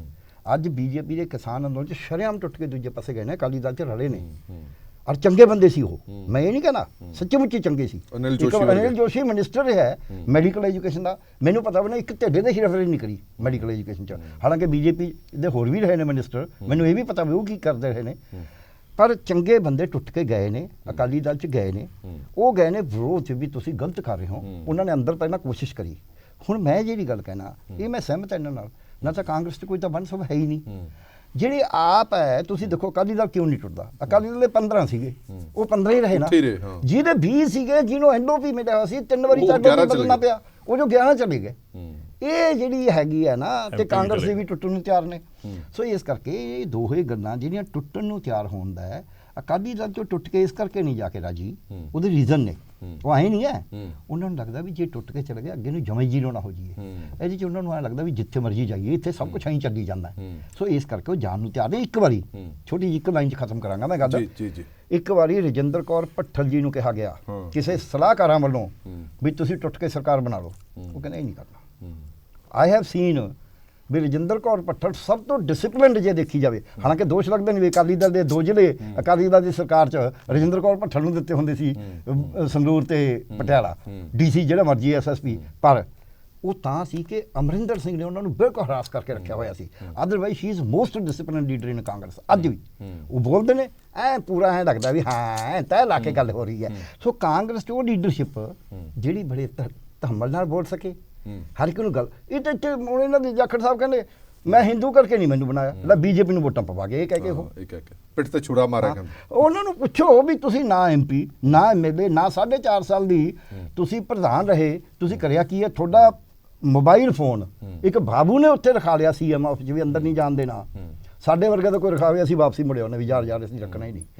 ਜਾਂ ਤਾਂ ਤੂੰ ਅੜੀ ਨਾ ਕਰ, ਜੇ ਤੁਸੀਂ ਅੜੀ ਕਰੀਏ ਫਿਰ ਵਾਪਸ ਆ ਜਾਓ, ਆ ਕੇ ਆਪਦੀ ਪਾਰਟੀ 'ਚ ਗੱਲ ਕਰੋ ਵੀ ਜੇ ਪ੍ਰਧਾਨ ਤੁਹਾਡਾ ਮਾਣ ਸਤਿਕਾਰ ਹੈ ਵੀ ਜੇ ਉਸ ਪਾਰਟੀ 'ਚ ਰਹਿਣ ਦਾ ਫਾਇਦਾ ਕੀ ਹੈ? ਜੇ ਪ੍ਰਧਾਨ ਦਾ ਇਹ ਹਾਲ ਹੋਣਾ ਹੈ, ਨਹੀਂ ਸਵਾਲ ਕਰੋ ਵੀ ਜੇ ਪ੍ਰਧਾਨ ਦਾ ਇਹ ਹਾਲ ਹੋਣਾ ਸੀਐਮ ਆਫਿਸ ਜਾਣ ਵਾਸਤੇ ਬਾਬੂਆਂ ਨੇ ਕਰਨਾ ਹੈ, ਫਿਰ ਸਰਕਾਰ ਕੀ ਚੀਜ਼ ਹੈ? ਇਹ ਮੈਂ ਤੁਹਾਨੂੰ ਹੋਰ ਦੱਸ ਦਿੰਦਾ ਜੀ, ਕਹਿਣ ਨੂੰ ਚਾਹੇ ਕਿਸੇ ਨੂੰ ਕੋਈ ਲੱਗੇ ਬੁਰਾ, ਮੈਂ ਸਾਰੀਆਂ ਸਰਕਾਰਾਂ 'ਚ ਕੰਮ ਕਰਿਆ। 2000 ਮੈਂ ਅਕਾਲੀਆਂ ਦੀ ਸਰਕਾਰ 'ਚ ਦੇਖਿਆ, ਮੈਂ ਕਾਂਗਰਸ ਦੀ ਕੈਪਟਨ ਵਾਲੀ ਸਰਕਾਰ ਵੇਲੇ ਦੇਖਿਆ। ਉਦੋਂ ਬਿਊਰੋਕ੍ਰੇਸੀ ਇੰਨੀ ਭਾਰੀ ਨਹੀਂ ਸੀ, ਹਾਲਾਂਕਿ ਉਦੋਂ ਭਾਰੀ ਸੀ ਥੋੜੀ ਜੀ, ਹੁਣ ਅੱਜ ਕੀ ਤਾਂ ਜਮੇ ਹੀ ਭਾਰੂ ਹੋ ਗਈ ਸੀ। ਬੇਅੰਤ ਸਿੰਘ ਦੀ ਸਰਕਾਰ 'ਚ ਬਿਊਰੋਕ੍ਰੇਸੀ ਮਜਾਲਾ ਬਿਊਰੋਕ੍ਰੇਸੀ ਆਪਦੀ ਚਲਾ ਜੇ। ਬਾਦਲ ਸਾਹਿਬ ਦੀ ਸਰਕਾਰ 'ਚ ਦੋਨੇ ਵਾਲੀ, ਉਦੋਂ ਪਹਿਲਾਂ ਵੀ ਮੈਂ 97 ਵਾਲੀ 'ਚ ਵੀ 7 ਵਾਲੀ 'ਚ 12 ਵਾਲੀ 'ਚ ਮਜਾਲਾ ਬਿਊਰੋਕ੍ਰੇਸੀ ਮਰਜ਼ੀ ਕਰ ਜੇ। ਇਹ ਠੀਕ ਹੈ, ਬਿਊਰੋਕ੍ਰੇਸੀ ਨੇ ਕੰਮ ਕਰਨਾ, ਪਰ ਜਿਸ ਤਰ੍ਹਾਂ ਨਾ ਕਾਕਾ ਜੀ ਐ ਨਹੀਂ ਕਰਦਾ, ਬਸ ਇੰਨਾ ਹੀ ਬਹੁਤ ਹੈ। ਬਿਊਰੋਕ੍ਰੇਸੀ ਨੂੰ ਸਮਝ ਆਉਂਦੀ ਇੰਨੀ, ਜਿੱਥੇ ਬਿਊਰੋਕ੍ਰੇਸੀ ਚਲਾ ਰਹੀ ਹੈ ਉੱਥੇ ਕਿੱਥੇ ਚੱਲ ਕੀ ਹੋਏਗਾ। ਬਿਲਕੁਲ, ਬਹੁਤ ਬਹੁਤ ਧੰਨਵਾਦ ਦੋਵੇਂ ਮਹਿਮਾਨਾਂ ਦਾ ਇਸ ਪੂਰੀ ਵਿਚਾਰ ਚਰਚਾ ਜੁੜੇ ਰਹਿਣ ਦੇ ਲਈ। ਆਂਕਲਨ ਦੋਵੇਂ ਮਹਿਮਾਨਾਂ ਨੇ ਤੁਹਾਡੇ ਸਾਹਮਣੇ ਰੱਖ ਦਿੱਤਾ। ਜਦੋਂ ਨਤੀਜੇ ਆਣਗੇ ਫਿਰ ਜੋ ਇਹਨਾਂ ਦਾ ਆਂਕਲਨ ਹੈ ਉਹਨਾਂ ਨਾਲ ਅਸੀਂ ਮੈਚ ਕਰਕੇ ਵੀ ਦੇਖਾਂਗੇ ਵੀ ਕਿੱਥੇ ਖੜਦਾ। ਪਰ ਇਹਨਾਂ ਦੋਵਾਂ ਦੇ ਮੁਤਾਬਕ ਕਲੀਅਰ ਮੈਜੋਰਟੀ ਮਿਲਣੀ ਔਖੀ ਹੈ ਕਿਸੇ ਇੱਕ ਪਾਰਟੀ ਨੂੰ। ਸਿੰਗਲ ਲਾਰਜੈਸਟ ਪਾਰਟੀ ਤਾਂ ਕੋਈ ਬਣ ਸਕਦੀ ਹੈ, ਪਰ ਕਲੀਅਰ ਮੈਜੋਰਟੀ ਮਿਲਣੀ ਔਖੀ ਹੈ। ਜੋ ਇਹਨਾਂ ਦਾ ਦਾਅਵਾ ਹੈ ਕਿ ਜਿਹੜੀ ਪਾਰਟੀ ਰਲੇਵਾਂ ਕਰੇਗੀ, ਜਿਹਦੇ ਚਾਂਸਸ ਜ਼ਿਆਦਾ ਲੱਗ ਰਹੇ ਨੇ, ਉਹ ਅਕਾਲੀ ਦਲ ਬੀਜੇਪੀ ਸ਼ਾਇਦ ਮਿਲ ਕੇ ਸਰਕਾਰ ਬਣਾ ਸਕਦੇ ਨੇ। ਪਰ ਨੰਬਰਾਂ ਦੀ ਖੇਡ ਹੋਊਗੀ, ਕਿਹਦੇ ਕੋਲ ਕਿੰਨੇ ਨੰਬਰ ਆਉਂਦੇ ਨੇ ਉਸ ਤੋਂ ਬਾਅਦ ਹੀ ਤੈਅ ਹੋਏਗਾ। ਦੇਸ਼ ਦੁਨੀਆ ਦੇ ਬਾਕੀ ਖਬਰਾਂ ਲਈ ਬਣੇ ਰਹੋ ਪੀਟੀਸੀ ਨਿਊਜ਼ ਦੇ ਨਾਲ। ਧੰਨਵਾਦ।